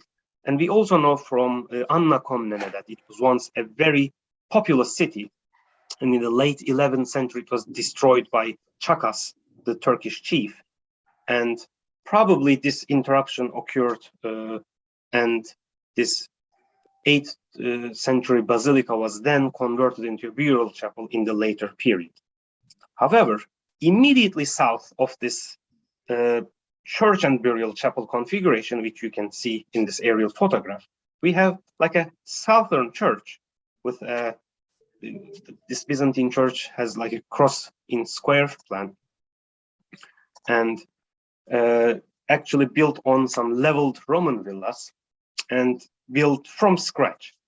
And we also know from late Byzantine sources that Adramitayun continued its administrative characteristics and being an important center in the region.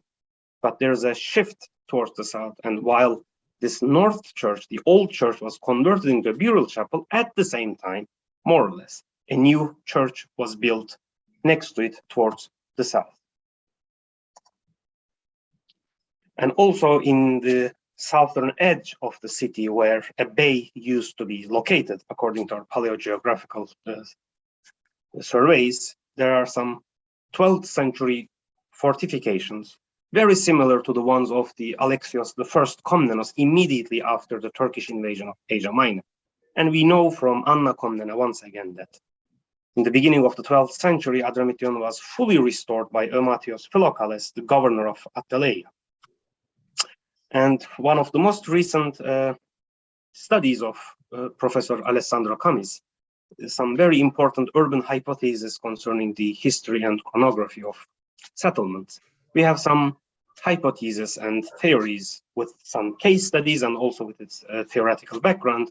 For example, a ridge-topped theory for a continuous attractor geographical element on urban routes, and limits as new centers for the urban growth direction, and medievalization for walled up, densely and organically, irregularly rebuilt post-Roman cities.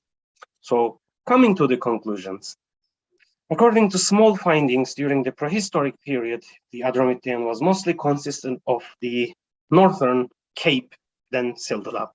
And during the archaic Hellenistic, Roman and late Anglo periods, the cities spread to all these hilly geography with these 4 distinctive peaks. But by the early and middle Byzantine period, it shrunk to the southernmost part of the hill only, and then walled up with some strong foundations and very quick reuse of ancient spolia.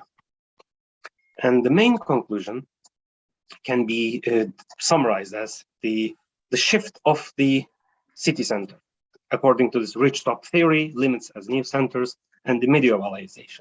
The prehistoric settlement was in the northernmost part, whereas the Hellenistic harbor and necropolis appeared in the southward with this around this neck, and the Roman baths complex appeared in this around the third peak, becoming the next center of the city.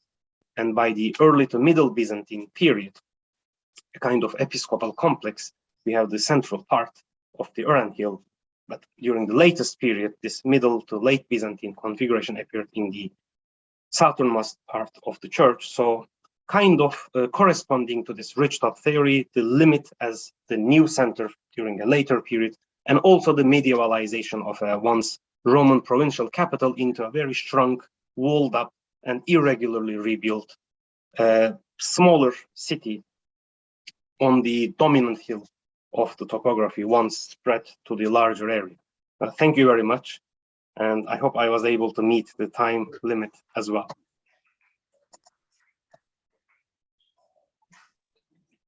Thank you very much, Sercan Hocam, for your precise timing.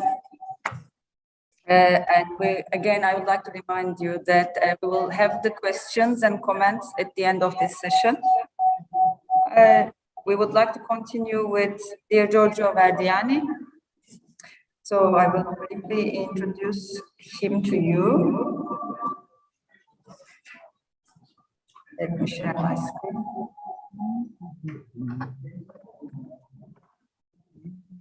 So Giorgio Verdiani currently works at the Dipartimento di Architettura, IDA, University of Florence.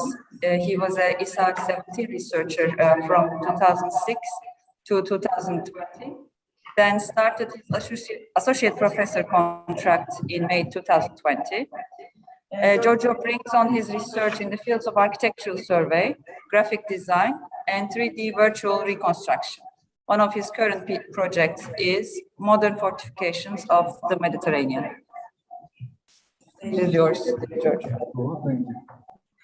So, thank you. Just 1 second to set up the presentation.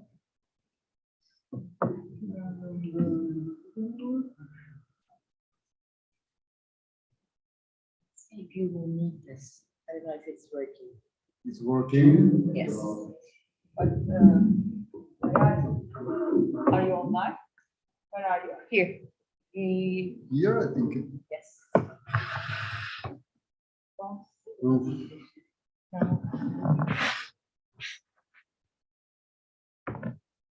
Okay.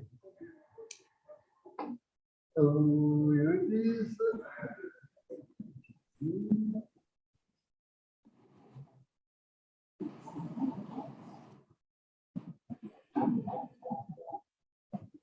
Oh.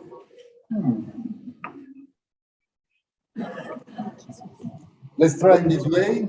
Now, can you switch off the microphone? Okay. Then I think that you can hear me in the whole room without the need of the microphone, and probably they will hear me from home in this way. So here it goes. So I will try to shorten just to be more in time with all the presentation. So here we start. This is a presentation is about digital tools for cultural heritage. We will talk about digital survey mostly, and some additional element in the end. Here, younger me in a pit taking a laser scanning various years ago. And first of all, when we go for a survey right now, we have some choice that we can make, and one that is extremely important is the one that is connected to the choice between passive or active solutions. Right now, both of them offers a lot of options, and we can work with both of them, or we can use just those that are available for us during the work. The structure is quite easy because in the end, an active system is something that influences the environment to create the condition for a measurement. So it produces something like a signal emission that, coming back to the tools, allow a measurement. So in the case of metric measurement, it is most of the time a laser beam that allow you to take a single point, and obviously not only a single point, but a series of it, and those and thousands and millions of points in seconds right now. And obviously there are also other kind of tools that are active, but when it's about to exiting in the fields on in full sunlight and in archaeological or architectural environment, most of the time we use laser grammetry. It's quite common. It is in the end even cheap in terms of a rental of the use for a short time of one of these tools that is in itself expensive, but is offered at quite low prices and create data in massive data that can be processed for years in certain situations. And at the same time, we have a very accessible passive solution that simply capture the reality as it is. So taking a picture is not altering or creating a signal, it's just capturing an image, and specific solution that use the capture of the reality allow you now to create 3D models and replace a lot of the work needed for traditional survey, and most of them are connected to photogrammetry processing, especially, thank you, for the exterior of a building, for small objects, for medium-sized objects, are extremely efficient. The things may be a little more complicated when it's about to work in interiors, but in the end, it is always possible to mix the two solutions to get even more enhanced and better results. Right now, it is possible to consider the approach to the digital survey with very cheap and low price solution. Now, like a BLK 360 it costs like a small car, but in the end is an extremely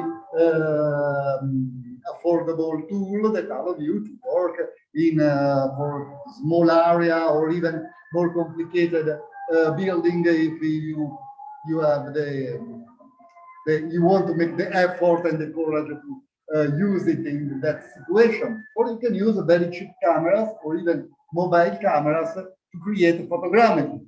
And little by little, they are coming out very inexpensive tools that allow you to use a laser scanner solution together with the smartphone. One for all, the recently introduced a LiDAR system inside the iPhone Pro series that allow you to capture a 3D model of the reality. Obviously, is one of the most expensive mobile phone, but is one of the many features offered by this kind of smartphone. So little by little, it's possible to imagine that these kind of features will be available in the various flagship smartphone from other brands, and little by little will become even available in cheaper solution in smartphone. Obviously, you need to know what you are doing to get a good result, but creating a 3D model in general with passive, active, or mixed solution is more and more easy. Obviously, all the active system like the laser scanner unit use the laser signal that can be used on the basis of time of flight or phase shift procedure for getting the measurement done. And all of them right now are fully panoramic, so they take the whole world around them for a lot of meters around the scanning point, and so little by little you can digitalize very large area. At the same time, the renewal of photogrammetry created the opposite of what Ambrose Bierce wrote in the Devil Dictionary. So a picture is no more a representation in two-dimension or something that is wearisome in three, but is something creating a photogrammetry is easier than creating a drawing or making a representation in 2D, because in the end, allow you to capture that representation from the 3D model. So the renewal is based in photogrammetry, is based on high speed, any tools is okay, you can use any kind of camera, you simply enhance your results if you use more professional and more efficient camera. But we have to keep in mind that it starts from multimedia needs. So it means that they are not specialized tools for archaeology or status or design or architecture. They are general tools for multimedia users. So learning how to use at the best for our needs and adapting the procedures to our needs is a part of the work. And most important of the things, it's possible to mix the data coming from, for example, from drones, from UAV flying tools, like we well know, together with pictures taken from the ground. So it's possible to mix them together, create a model that is completely a full coverage out in the 3D model with the full texture, with a lot of details, and it's all up to us and up to us to have well-efficient procedures to create the final result, to create a model that describes correctly all that's in a certain area, in a certain place. Laser grammetry, at the same time, is always in the past 20 years, is more or less quite the same, which means that we have a point cloud that is a massive gathering of points with a reflectance value that we can merge together in a single result. without echo now, perfect. So we can create a full point cloud without occlusion, and later on we can cut it and extract sections, horizontal or vertical, or create modeling that allows us to have a 3D model made by surfaces and not transparent like this in the point cloud. Obviously, the series of scanner is quite various.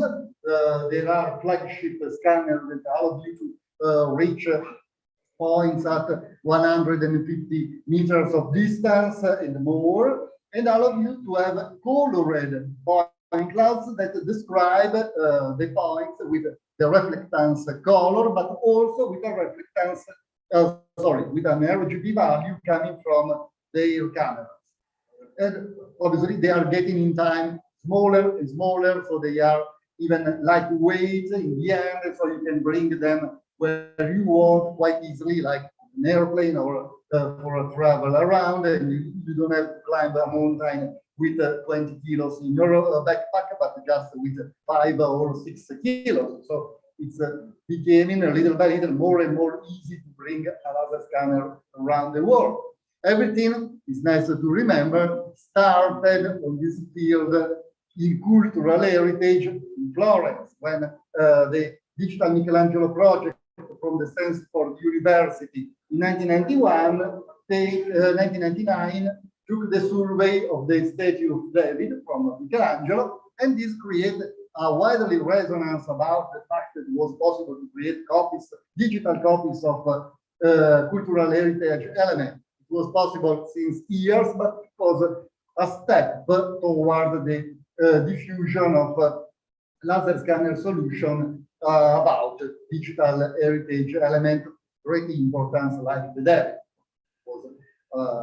But at that time, going around with a scanner was something like bringing 20 kilos of tools, like with a notebook, with an external camera, with heavyweight batteries, and was not that easy at all. Now it's extremely easier, but some things remain the same, like when you enter a space with statues, with details, with the furniture, with a lot of elements around, you have to consider that you have occlusion spaces, but as in for the whole past 20 years, you know that you are getting a very detailed data set, and you can close these holes, changing position with your tool. You can connect everything together, and the data you get is usable for describing the whole room, but also for describing the statues and all the elements. Obviously,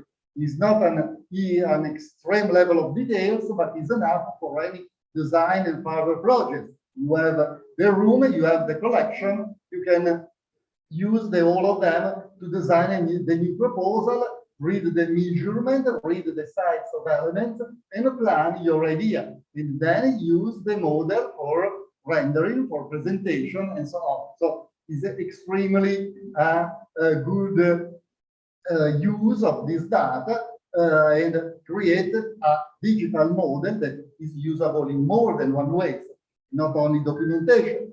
Obviously, you need to keep an eye on the fact that any tools has a level of accuracy. So if you go too far from the accuracy, you start getting points that are too dense, you may make a mess, because if you have a 2 millimeter of accuracy, you cannot take a measurement more dense than 2 millimeters. Otherwise, you make a sort of mixed point cloud with a high level of noise that will not allow you to get a good model from that scan.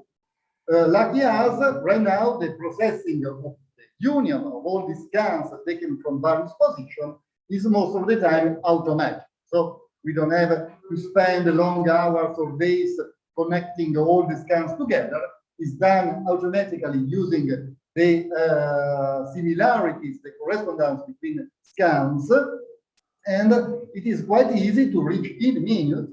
See here, the whole work done, see, about 100 of scan aligned in 5 minutes, and you get the final result. You get the work done. This is the Autodesk Recap software. And when it's done, you just have to connect the remaining separated element, and you get your scan done in all the rooms you have surveyed. And then you have the result. For example, this is the San Marco Museum in Florence. You have a high level of details for all the elements, and you can use this base for extracting a drawing, like you need a drawing from a CAD, like AutoCAD and similar, and then you can use them for planning your new version of the access to the museum, plan the path inside of it, analyze anything with an extreme level of accuracy, so you know exactly where any element is placed. And obviously, is similar for photogrammetry. There is a renewal that happened like starting from 2008 to 2009, more or less. And it was the result from a long run after 3DLS, because photogrammetry was almost abandoned during the period from the 2000 to the 2010. And this means that the renewal allowed to change completely the issue about photogrammetry. It's no more about having a photogrammetry suite with a specific camera, with a specific calibration. You can use anything. And then at the beginning, a certain availability of freeware and open license for the tools, for the algorithms, that all of this processing create condition for a large diffusion and the creation of various software that allow to apply to promotion image matching procedures to photography. And this caused, obviously, after a long run started at the beginning of the past century, allowed to arrive to getting no more perspective correction, but directly a 3D model coming out from the whole work. So it's possible to have a large facade, to have organic shape represented correctly with all the points. You just have to take the picture in a correct series, like a tourist, like here, like a picture along the way of this tower, the remains of the gate of the Cadiz in Granada, and then in the end you get your 3D model that you can use for rendering or for creating the front view, the orthographic projection, and so on. So it's all about to develop correct processing. And here you see the result just taken from picture, but taken like tourists. You see all the drawing from the beginning of the 20th century, and if we overlap this drawing to the photogrammetry taken like tourists, you see that it's perfectly matching. So you have the correct correspondence, and you know that your picture taken in the turn of 1 hour give you an orthographic view that is perfect in front of the description of this element. The things that change are the missing parts. You see, here probably 2 stones fall down, and here you see some differences between the borders, probably because the drawing in the 1932 was done considering flat this area instead that are little curved. So it goes. So when you have to take a photogrammetry, you need to pay attention to some element, but in the end, when everything is correct, you can get some help from some specific solution. You know that you have to avoid noise, because noise creates a lot of noise from the sensor, create alteration in the pictures, and you have to take care about the shaking blur, because using high definition camera is about to avoid any movement from the camera, because it's easy to have shaking blur in this case. And in the end, when you have a completely correct set of pictures, you are no longer working like a tourist.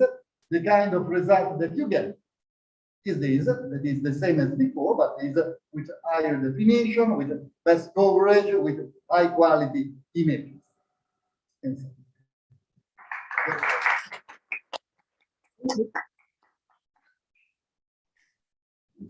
Professor Giorgio Gardino, thank you very much for the precise instance. Okay.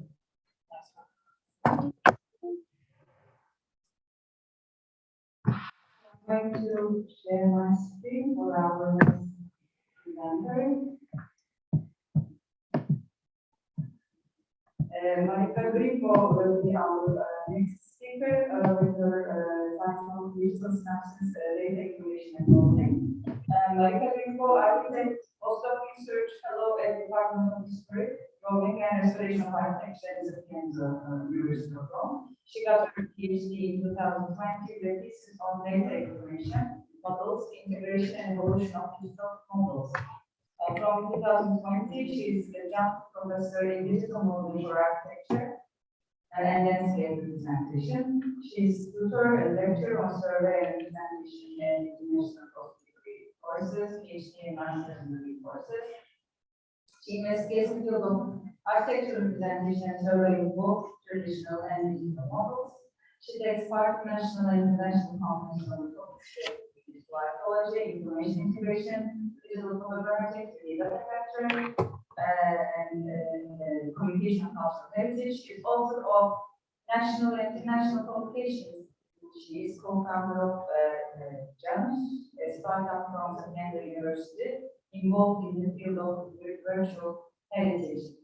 Professor Grifo, the stage is yours. Thank you very much. Hi, everyone. I'm going to present. Here we go. I hope you can hear me properly and see my screen.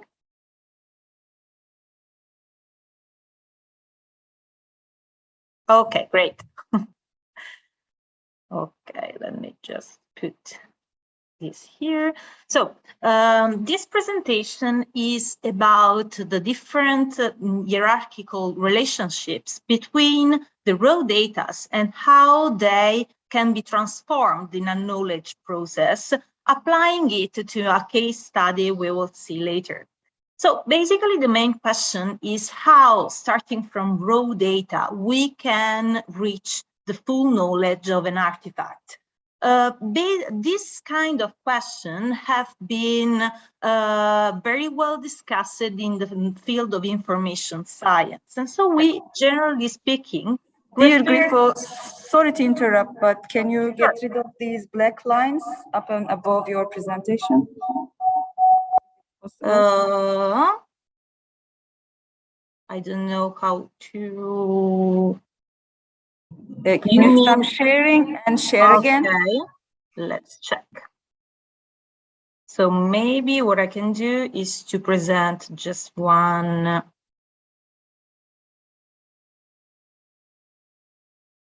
Is it still with the... Still the same, but okay. Let's not lose any time.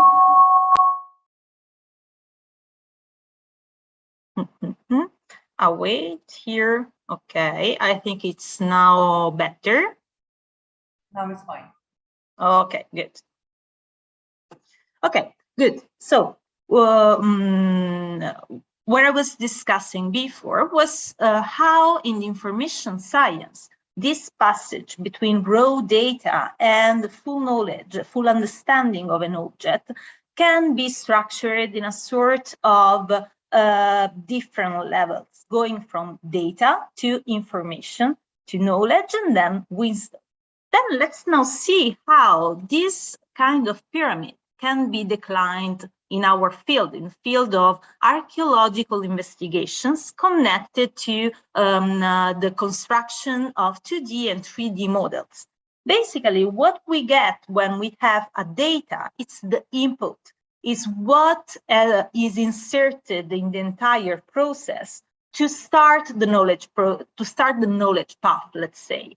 The input, the raw data, describes just object properties without any specific connotation and without providing any context. So it just refers to a single property of an object. Then data are contextualized in a bit more complex environment, and so they become information. So starting from raw data, which are kind of not having any transmission of knowledge, we start to have instead information in which the data is elaborated, and so it is interpreted referring to a specific context. Then informations are becoming more and more complex, and they define the model. The model is the output, let's say, of this process. And this is very specific to each field of investigation, regardless if we are talking about representation, survey, or other field of research. In every specific case, researchers, they produce models, starting from statistic models to diagnostic models and so on. So this is very important for us because basically by giving this approach in which each field of research produces models, we can start a discussion saying how these models can be related to each other and how each of them can support the total understanding of an object. Starting from this point, so every field of research produces specific models, we can start to classify in a certain sense the raw data. So generally speaking, one typology of possible classification is about the dimension of data. Data can be, for example, 1D, one dimension, referring to everything which is just textual. So the textual documentation itself, of course, but also the complete set of paradata and metadata, which always come with much more elaborated kind of data. Then we can select instead two-dimension data, which are basically images, switching from thermography, raking light images, graphic documentation, or RGB pictures. So everything that is kind of having a 2D support.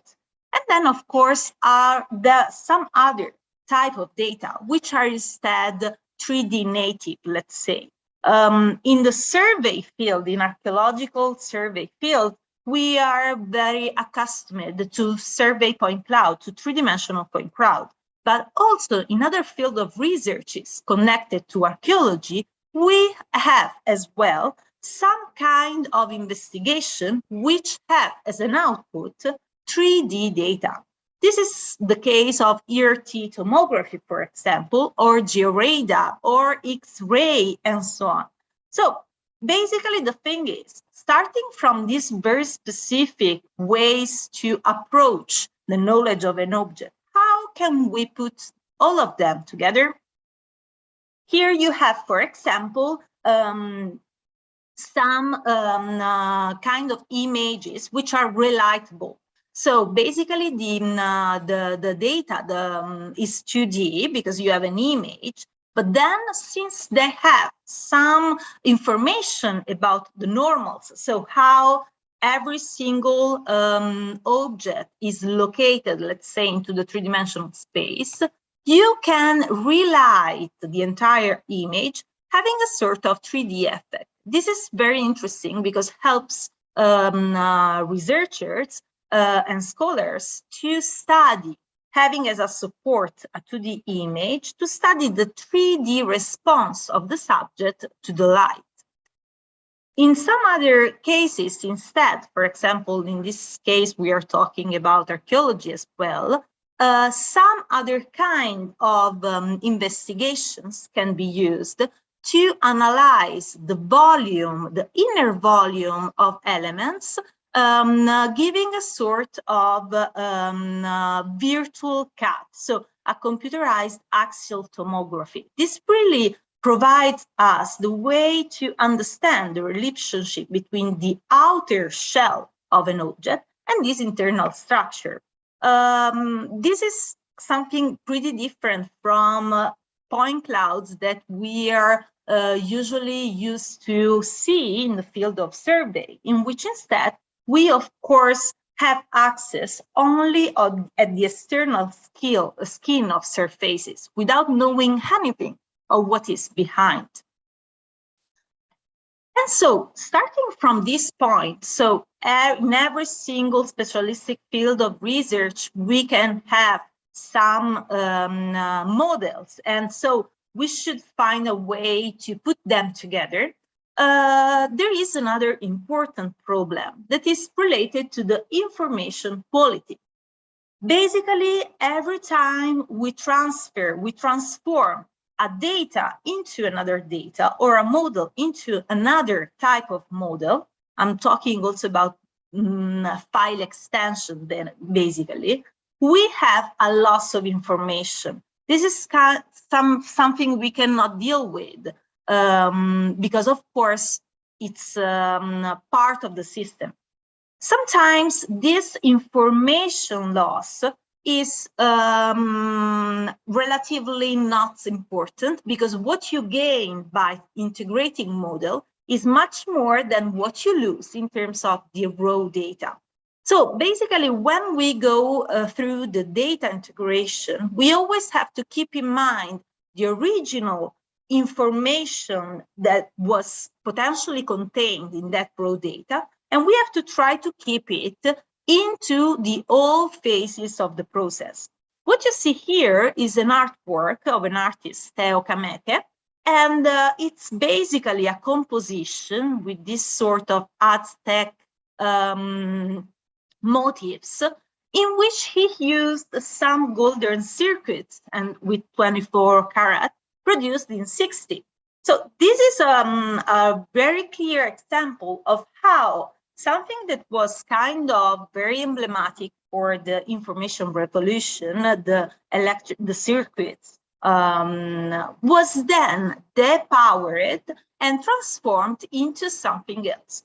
So this is very important because it gives us the possibility to shed light on how we can transform data. And so depending on this, we can empower or depower their capability to contain and express information. This is, for example, a wrong application of a 3D point cloud. This is basically an importing of a point cloud in which the parameters related to the object were set in a wrong way. So what was at the beginning supposed to be the GPR of an underneath surface became a perfect sphere in white. This is just because the data was manipulated in a wrong way. And that's why when we deal with data integration, we always have to keep in mind what we gain in integrating models, what we lose in integrating models, and the best way to minimize the data losses, the data and information losses. So how can we, in the survey and archaeological field, how can we approach this integration? Basically, we can approach it having two different paths. On one way, we have morphometric models derived from a point cloud, derived from laser scanner survey, photogrammetric survey, and so on, plus all the morphometric models derived by diagnostic analysis, for example. So one process of integrating them in a morphometric 3D environment is actually to segment point clouds, assemble them together, and make a critical interpretation of different heterogeneous data to provide an analysis, to provide a full analysis. Another way we can approach instead this kind of integration is through solid models. In this case, instead, the starting point is the analytic models. So the models that we just had from the previous phase, in which the point cloud is already segmented and it's already structured in analytic model. Then it becomes a solid model with a proper volumetric consistency that can be implemented with information. This can be potentially integrated into BIM systems. So basically, when dealing with different kind of models, we have two different approaches. From one point of view, we can work with general models that provide heterogeneous data, and so the knowledge is the final result of a global understanding of the phenomenon. In some other cases, instead, we deal with specialistic models in which the knowledge is kind of very, very specialistic. And so I can go deeply to understand that phenomena, but just from a single point of view. Each one of these approaches, of course, have his pros and his cons. So, of course, when dealing with general models, we have a loss of data and information, while instead, when dealing with specialistic models, the problem is that we look at them only from one single point of view. So we cannot have a global perception of the phenomenon. That's why in the process of knowledge, we will have to integrate these two approaches, so to always have the possibility to switch from one type of general model to specialistic ones. Here, briefly, I will discuss about a case study, which is the Nymphaeum of Egeria in Rome. This is part of the Valle della Caffarella Valley. So we made an integrated survey. I will not say that much on it. So basing on photogrammetry together with topography to get a full high-resolution point cloud of the remainings of the structures. Starting from this, we had the necessity to focus on some channels, some water channels, some tubes that were on the surface, because we wanted to know what was the water path that was watering entirely the Nymphaeum. That's why we decided to use the thermography to make a further investigation about these channels. Working with thermography gave us the possibility to get, for each of our shots, two images. The first one was an RGB image, a standard image with a very bad resolution, but still an RGB standard image. While instead, the other type of image always associated with it was the infrared image, the ER image. These two kinds of images can be assembled together in a certain way because we know what is the distance, the physical distance between the two sensors.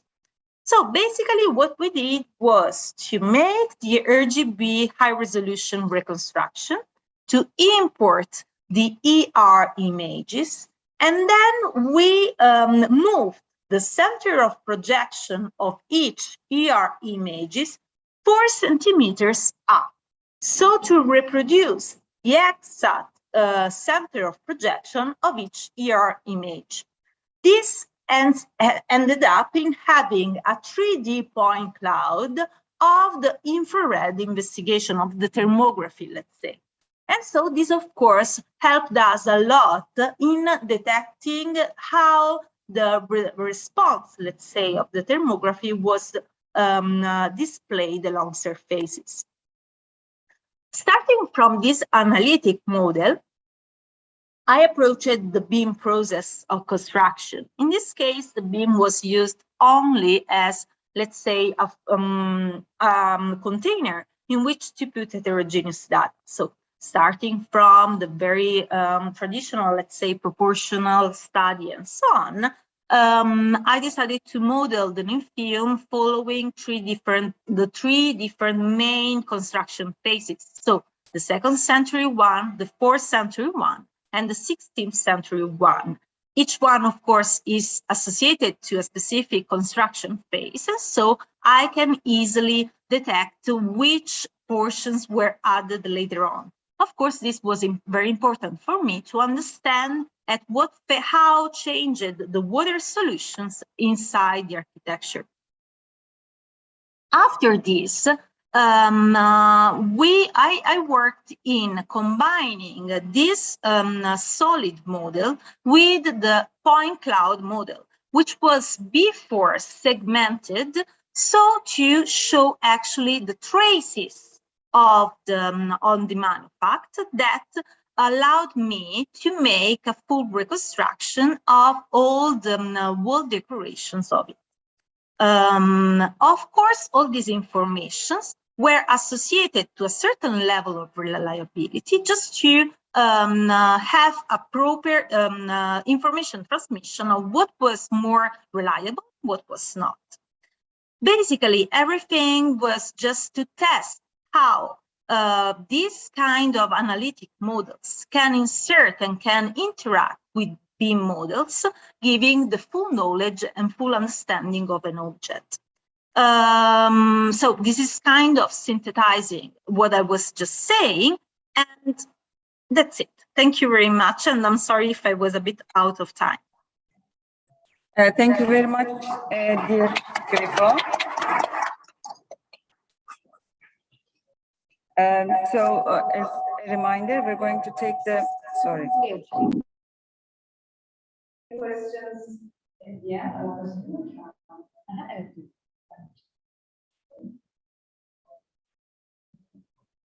So we will continue with our next presenter, Boreos, who is going to present his work on 3D survey methods for archaeology. So let me introduce him to you. Hasan Boreos graduated from the Technical University in 2008, worked at international companies such as Biotechnologies and Liturgical Systems. And after years of customer training and consulting on basic scanning, mobile mapping, and 3D modeling businesses, started his own company in 2017 in Istanbul in order to give 3D documentation services to different business areas, professional on laser scanning, UAV photogrammetry, and mobile mapping. Let me now share his presentation.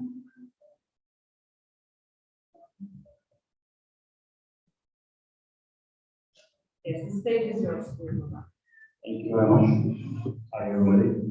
So, as we have similar presentation from the other presenters, such as Mr. Julian Alinda recently, so I'm going to keep it very simple and very short, and I just want to look at the topic with an overview of the technologies we have developed during this last 20-25 years, and also what other technologies we are utilizing for research in archaeological areas. So, I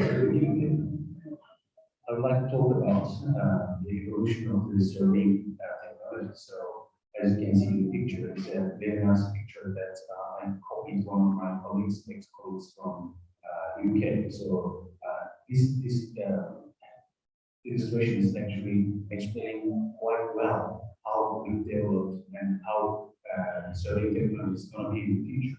So starting with very simple tools like tape measures, like small kind of instruments to measure angles and distances, and then we developed optics to be able to measure some long distances and wide angles between the topographic phenomena, and then the idea to measure distances and the angle of vertical and horizontal angles in one single instrument, which is called total station in this case. And then we started using global satellite systems, navigation satellite systems like GPS, GLONASS, Beidou, whatever is possible, and we started using Genesis equipment to determine the position of the exact point we are putting in the field.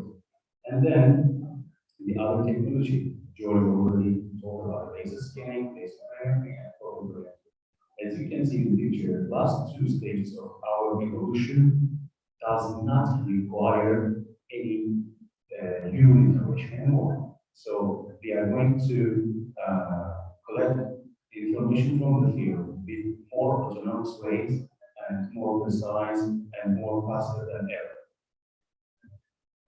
So, in terms of archaeological explorations before, what we have used to see in the fields like tape measures, theodolites for angular measurement, digital or optical levels for elevation measurement.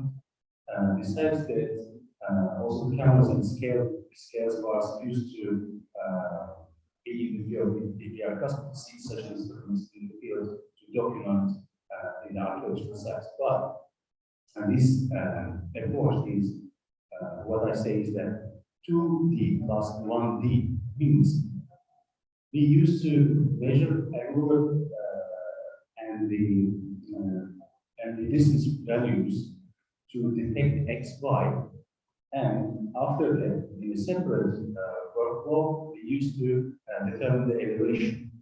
So, in that perspective, we changed something new that this said. The total stations and GPS equipment allowed us to detect the point of the interest in three-dimensional way. So, all include X, Y, and Z together. And meanwhile, these were the terrestrial stuff when developed.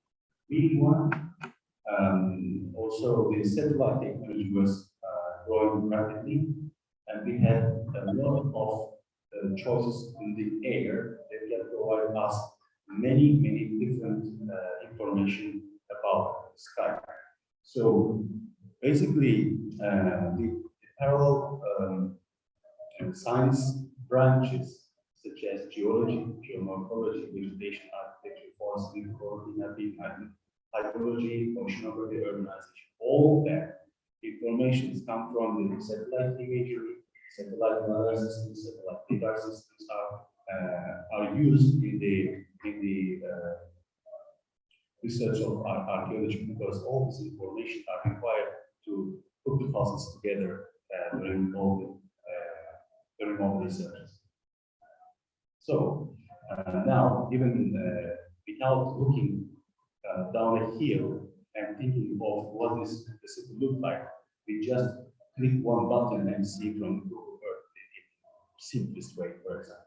But not only this, the satellite technology provides us many different electromagnetic spectrum information, infrared, near-infrared, shortwave, LiDAR, radar, and all this information can be included in the research and combined together in specific papers, let's say, research. And by the way, we are enlightened means that we unlock the power of the light. So as George said previously, we have laser gravity. So basically, I can divide this laser gravity into 5 main parts. So one part is airborne and UAV, the lidar systems that can be used in a vehicle which can fly autonomously or which can be guided by a pilot. And the other branch of the radar is for terrestrial laser scanners, as he showed previously, which is put on a tripod and scan 360 and collect images meanwhile. The others are, in the middle you can see the picture, object-based static scanner. So this is a device called ARM. So it has 6 axes in the legs. I mean, in the main axis of the information comes from the movement, and then on the edge you see a handle like a pistol. It looks like a pistol. Once you trigger, it sends laser in short wave and collects the information from the surface with a very high precision laser. This is used on a tripod as well, and if you deal with precision and accuracy much down than millimeter level, so micrometers level can be achieved this kind of stepping object scanner. Also, there are object-based handheld scanners up in the corner on the right. These two kinds of these scanners, they are object-based handheld scanners, which are connected with a PC or a tablet application that can send laser scan up to 1 meter from 10 centimeters. You can combine the information from terrestrial laser scan and object-based scanners and airborne quality data, whatever possible, in certain softwares. And also, I was telling that the autonomy is growing bigger, autonomy market is growing bigger in the laser scan area. So handheld mobile mapping systems are now the new, how can I say, the new development in the market, because the handheld mobile systems are very affordable right now in terms of price, and also the usage are becoming very popular among surveyors and people who need to collect data information from the specific areas such as caves, urbans, servers, and many others. So, SLAM. So, when we are talking about environmental systems, we need to understand that laser goes and reflects the exposed surface and collected by the sensor, and all this information is eventually created a 3D information, and this 3D information is strongly defined into time dimension. So time is crucial thing here. So all this ground, when you're doing the laser scans, all these frames, individual frames, put together, you are moving, doing your movement, and it stays stacked by time, and you have complete information, which is all SLAM opening simultaneously location and mapping, or simultaneously localization and mapping. So it's a huge development in the laser scanning industry. Gives us a very speedy data collection in a very short time, and huge areas are now able to be scanned in, apart from any kind of limitations. So the magic here is George previously mentioned the photography structure for motion algorithm gives us the possibility to combine from two-dimensional photographs into three-dimensional data. So what we can use it for, collecting this information is like drones, mobile phones, and ordinary cameras or any other cameras which can collect information for the field. Then you give this information, this two-dimensional information to specific softwares which use structure from motion algorithm to detect depth maps and combine all this information in three-dimensional space. So it gives us also flexibility and affordability for not to invest too much money on laser instruments or high quality, or how can I say, high price instruments, but with a simple camera we can do such nice pixel in here. So the other thing we utilize in the archaeological area to see the unseen, which is underneath the soil, is GPR, ground penetrating radar.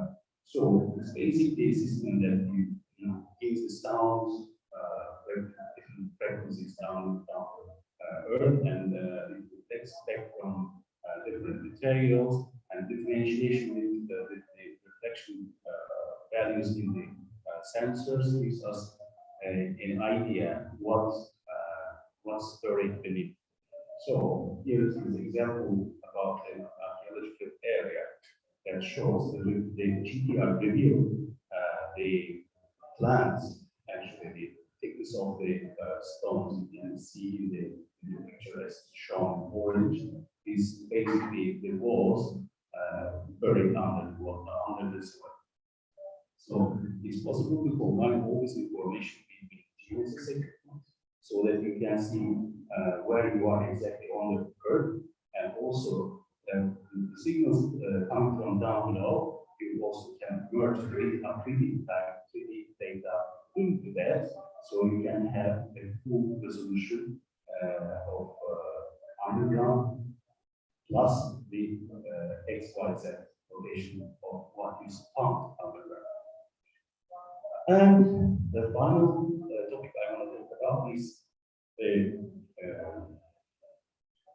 documentary surveys. So here, especially in cities, used to be in the seaside, or cities still are in the seaside, use this kind of stuff for determining what is beneath the water surface, because it's very crucial. For instance, in Eastern area, there very recently they discovered one church which is under sea, under lake surface. It's like 2.5 meters down from the main sea level. But the thing is, diving into sea and collecting images, collecting measurements is just crazy. Instead, we are utilizing again a kind of signal or series of signals, lost GNSS information, to collect the information down sea basin or lake basin or whatever the water is called. So basically, we divide these two divide this technique into two main parts. One is a single beam for sound, which is like sending only one directional signal to the bottom of the sea and collect it back. And by that point by point, you measure the distance from the pole to the ground, and you have the height, depth. And the other thing is the multi-beam, which is more or less like a laser scan. So it has a different wide angular signal correspondent to collect from different parts of the sea basin and reflect it back, just like a laser scan. So all that information we need to show our gratitude to the people who has granted this kind of technology to us. So for people who introduced us this electromagnetic spectrum, especially Nikola Tesla here, I want to pay special thanks to Nikola Tesla, especially for the remote sensing and satellite applications, and who worked for shaping the technology our requirements, very crucial engineers and other scientists who work on that, who created the measurement software we are using today, such as sometimes software are open. There are many open source software that we can utilize by yourself, and who work under hard circumstances to discover, exploit, document, and preserve our heritage, and who are with us today at this. Thank you very much.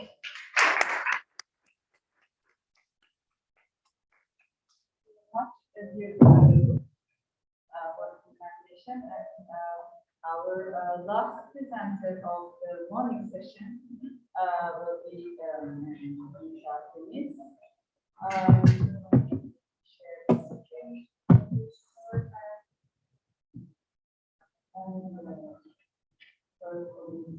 So Nisa Semit, after graduating from the Technical University Department of Architecture, she completed her master's and doctorate degrees in the restoration program of the same university.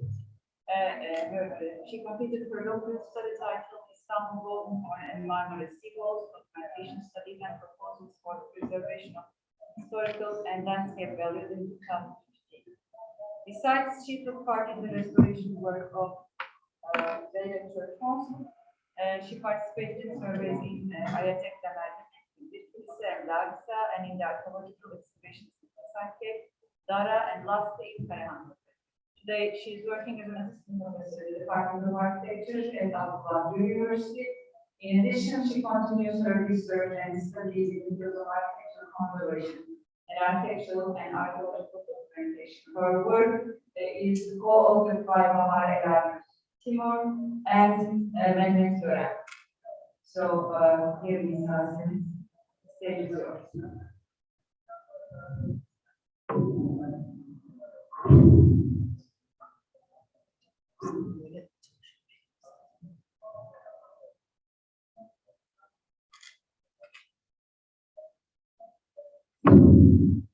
Thank you for this organization. It's really a pleasure for us to be part of such an organization. And today we will present a case study of us, with my colleagues. We completed this work with my colleagues, Bahar, Timur, and Mehmet Gören. And I will start with the, the survey results, the archaeological and architectural survey of the area. Karahantepe is an analytical site. And our case study, and as a part of the survey work of previous year in 2021, we also tried a new work, and we create a kind of model of this spatial building, which was found in the area. I just want to, first of all, I want to give some brief information. It's the site Karahantepe is an analytical site, and it's actually its first discovery dated to mid-20th century. But the first excavation was started in 2019, when the results of the excavation work and some carbon tests, it revealed that Karahantepe is dated back to also, it's the contemporary settlement with the Göbekli Tepe. All of you know Göbekli Tepe is dated back to 9,500, between 9,500 and 8,000 BC. And with these, some tests, Karahantepe is dated to 300 years later of Göbekli Tepe. But in terms of Neolithic age, they are evaluated as the contemporary settlements. You are seeing on the right, you are seeing in the circle, you are seeing the site. It's a small hill, and after some site surveys, the excavation started with the site director, Professor Necip Karu, from Istanbul University, Department of Prehistory.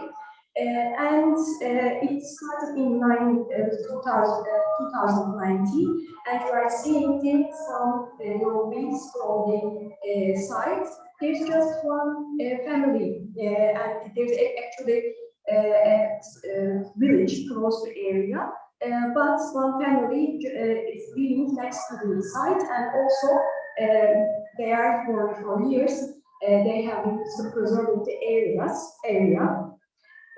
You are seeing in 2019, with the emergence of the first archaeological findings, it was really exciting that year, and with some, the first excavation revealed really important findings. If you look at carefully, you can see a kind of carving of a snake. And the archaeologists specialized on, especially this time, they understood that this is really important, dated back to these Neolithic times and maybe the age of Göbekli Tepe. And then the archaeological explorations and the excavations continued in 2020. And then in 2021, I joined the team, excavation team again.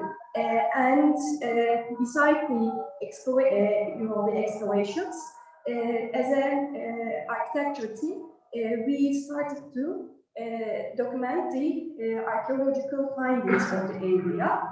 And also, we were working with the archaeologists and we were documenting the every phase of the excavations. You are seeing the illustration of the area, and during these excavations, beside the first findings, a really important spatial building and also a circular building, which is in form of the examples in Göbekli Tepe revealed. And the survey work started with, to understand the topography of the area, and also we determined some fixed points with another engineer from Harvard University, and these fixed points we used for the other documentations during the excavations. Besides, I was coordinating the architecture team, and my students from Istanbul Kültür University and Acropolis University, they worked. 3 architecture students newly graduated, and also another architect who is also doing her master in Istanbul Technical University. And when these new findings, and it was really exciting, and this is the the unique examples, and we decided to create a kind of model of this spatial building, which is called as AB building, and I asked my colleagues, Bahar, Timur, and Mehmet Gören, and as a part of the representation, 3D modeling representation of this spatial building, we decided to try a case study. And you are seeing the results of all these documentation works on this map, and also as a part of survey works, with the in addition to total station data and the some data, we use Axial meta-shape, and we model the site using drone photos, and using this data with this, combining with the total station data, we try to reach the the documentation of the each excavation site. And you are seeing the results. And at the end of the 2021, you are seeing the situation of the site, and also on the right, you are seeing the last situation, last documentation of the site. You are seeing these 3 buildings, AA, AB, and AD. Because of the limited time, hard to talk about all the details.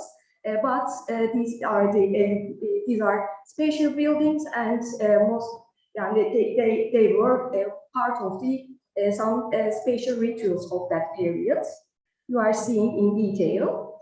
And now, after survey results, we can continue with our field source study and the result, the other results. Bye. Hi, I am going to share our point cloud and mesh surface creation experience in Karahan Tepe of AB structure. And for the creation of, for the production of a physical model, we decided to use point cloud data, and we used Leica C10 scan station device and Cyclone software. Before the file study, we tried our device again and again, and we checked if we need software updates for Cyclone. And then next, please, Hocam. We choose appropriate locations for scan stations from this photo, because we need to calculate how many station we need and how many day we need in Karahan Tepe, and then we understand we need at least 2 days in Karahan Tepe, and we decided to date according to weather conditions because Urfa have a very hot climate. For example, when we arrived in May, it was 42 degree, and for our device, the weather should be under 40 degree. So the time and weather conditions was very important. And during the field study, of course, we start with C10 to taking data from site, but we tried another method. We used iPad Pro with Polycam E app. We used it for creation a quick model. And of course, we check our data at site because if we have any deficiencies, we need to collect data again. And next, please. After field studies, we register our stations, and we created a one-point cloud model. You can see in here. Then we need to clean these data for seeing our structure well. So we deleted unnecessary point clouds and these roof structure for reaching our case study area easily. And next, please, Hocam. For this clean, with this clean point cloud data, we created some plans, and next some sections. You can see it. You can see and detailed and accurate point cloud data. And then next, please. This is the final version, final data of Polycam E software. It gives us a quick final model. When we try to use this model for production, a physical model, we understand we need more detailed data. So we use point cloud data from Cyclone. Next, please, Hocam. We used a Cyclone 3DR program. This is an addition of Cyclone software, actually. We can upload our point cloud data easily to it. And we created our mesh models. And now Mehmet will continue. Hi, everyone. After we collect these data, we tried to make the physical model first, tried to 3D print. This is only one piece of this place. We created this head model with 3D print, but we need to produce all of these AP building. So we decided to make with laser cut. After we created this model, we work in Rhino, and we use some plugins like Weaverbird, Grasshopper plugins, and Grasshopper codes to clean mesh model. Try to change the mesh model to NERD model. Then finally, next please, Hocam. In Rhino, this is the physical model process. This model was enough for us to make the physical model. So then we choose the material, the thicknesses, and the scale. And we divided sections and contouring this model. Next, please, Hocam. And these are previous one. This one, we have more than 200 pieces of 1 millimeter cardboard, we can say. Then we cut this with laser cut. The size is close to limited. We have limited size of laser cut, so our scale is not very precise. Okay, next picture. Can we go next? Yeah, this is our process of physical model. These are 1 millimeter thickness white cardboards. Then we try to find the right color of the area. Okay, next, please. And this is for 3D print, just the one piece of this area, the head, the unique one. All of these processes are worked in the Rhino program, Rhinoceros. These two, blue and the gray one, are produced with Zoprax 3D print M200, and the bigger one is created with laser cut. And we painted it with acrylic paints to close the real colors. I think this is this is the result of the physical model. Okay, next one. Yeah, in 5 days we did these things, and it is now you can see this model in Urfa Museum. Thank you very much.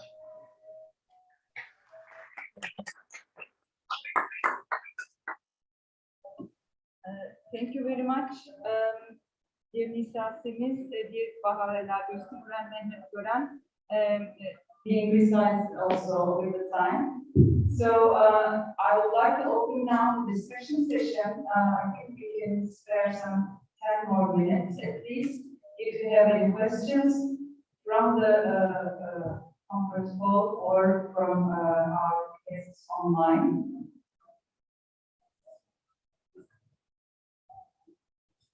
Let me remind you, yes, good afternoon. I will give you the microphone.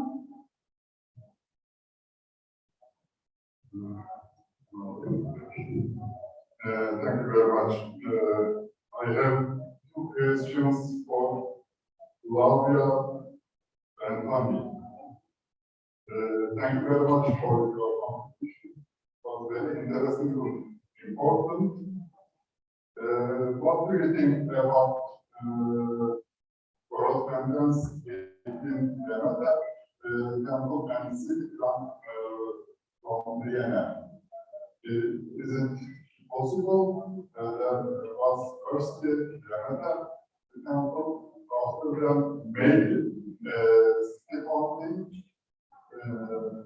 This is my first sub-question. And the second question is, it is very interesting, if I understand, the transformation from host to temple. Really?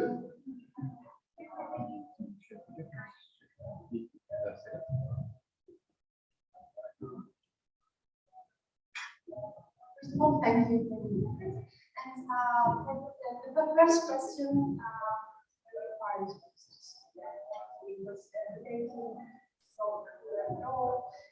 also not the first thing we should do is that I showed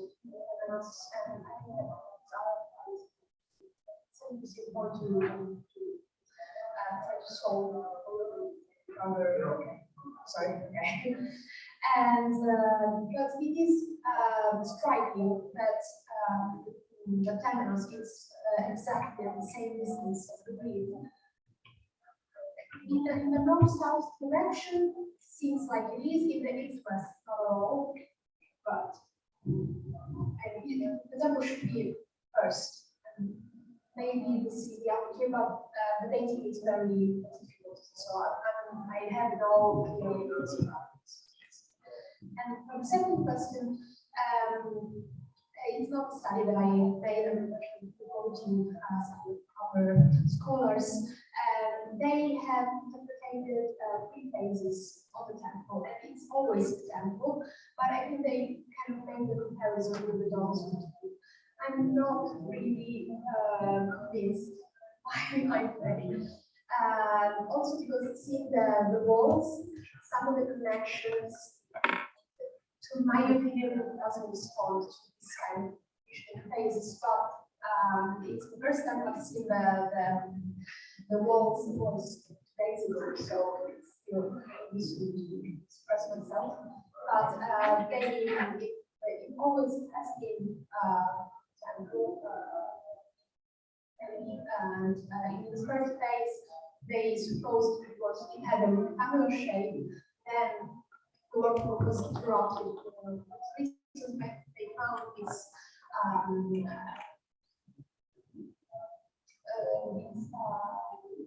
with architectural pieces also, which was strange, and then the change in plan.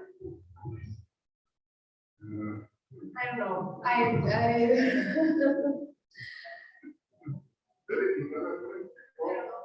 The photos was not should be maybe always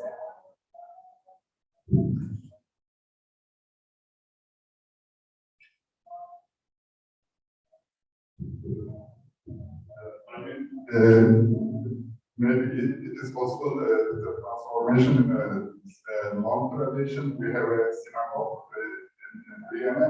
That was it was a house after the synagogue. I mean, this only.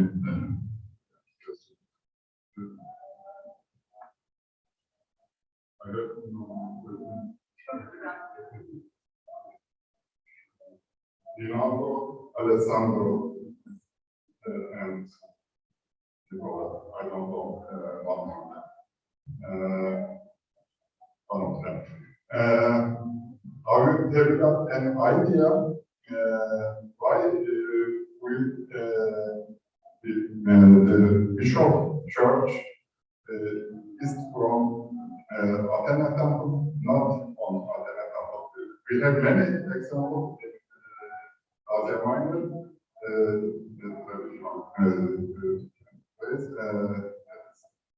Every time on important temple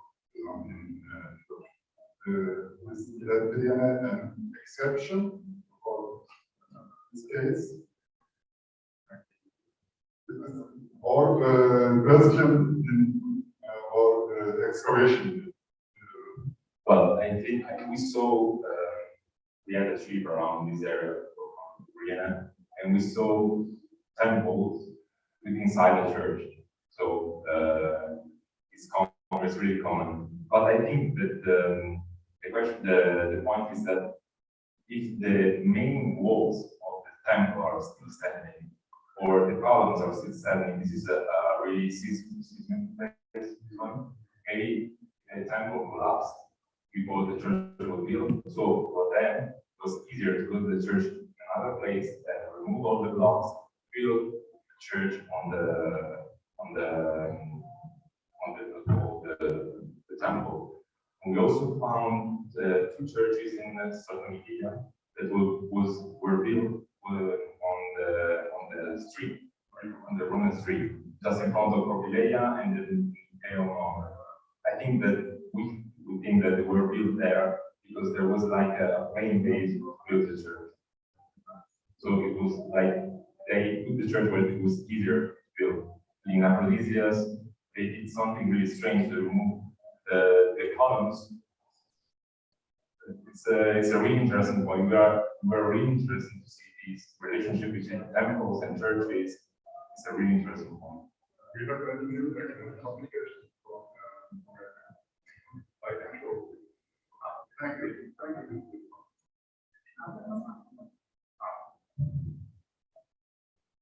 There is also another issue because sometimes Christians didn't want to convert temple in churches.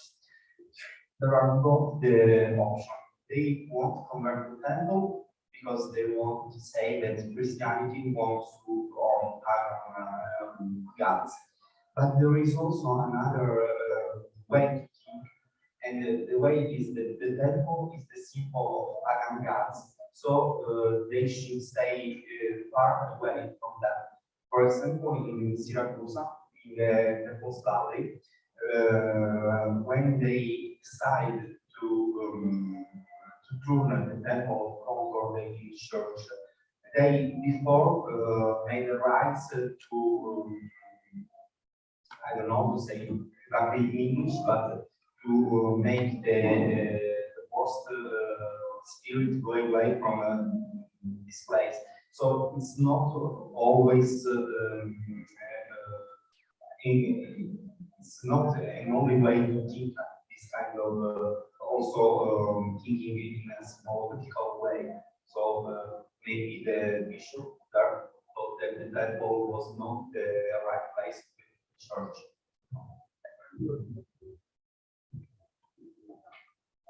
Thank you very much. So are there any questions from Zoom or from the conference hall?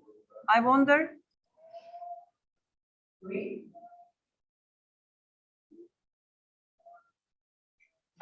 can still go back to the discussions we have in the morning session. In the afternoon, after everything ends, maybe we can gather all the information that we received towards the end of the day and continue our discussion.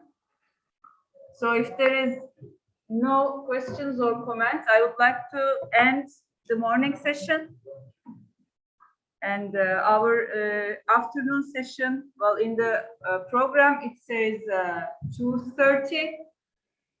We will try to keep up with this, but maybe 10 minutes of delay for the lunch break can happen. So we hope to see you in the afternoon. Thank you very much.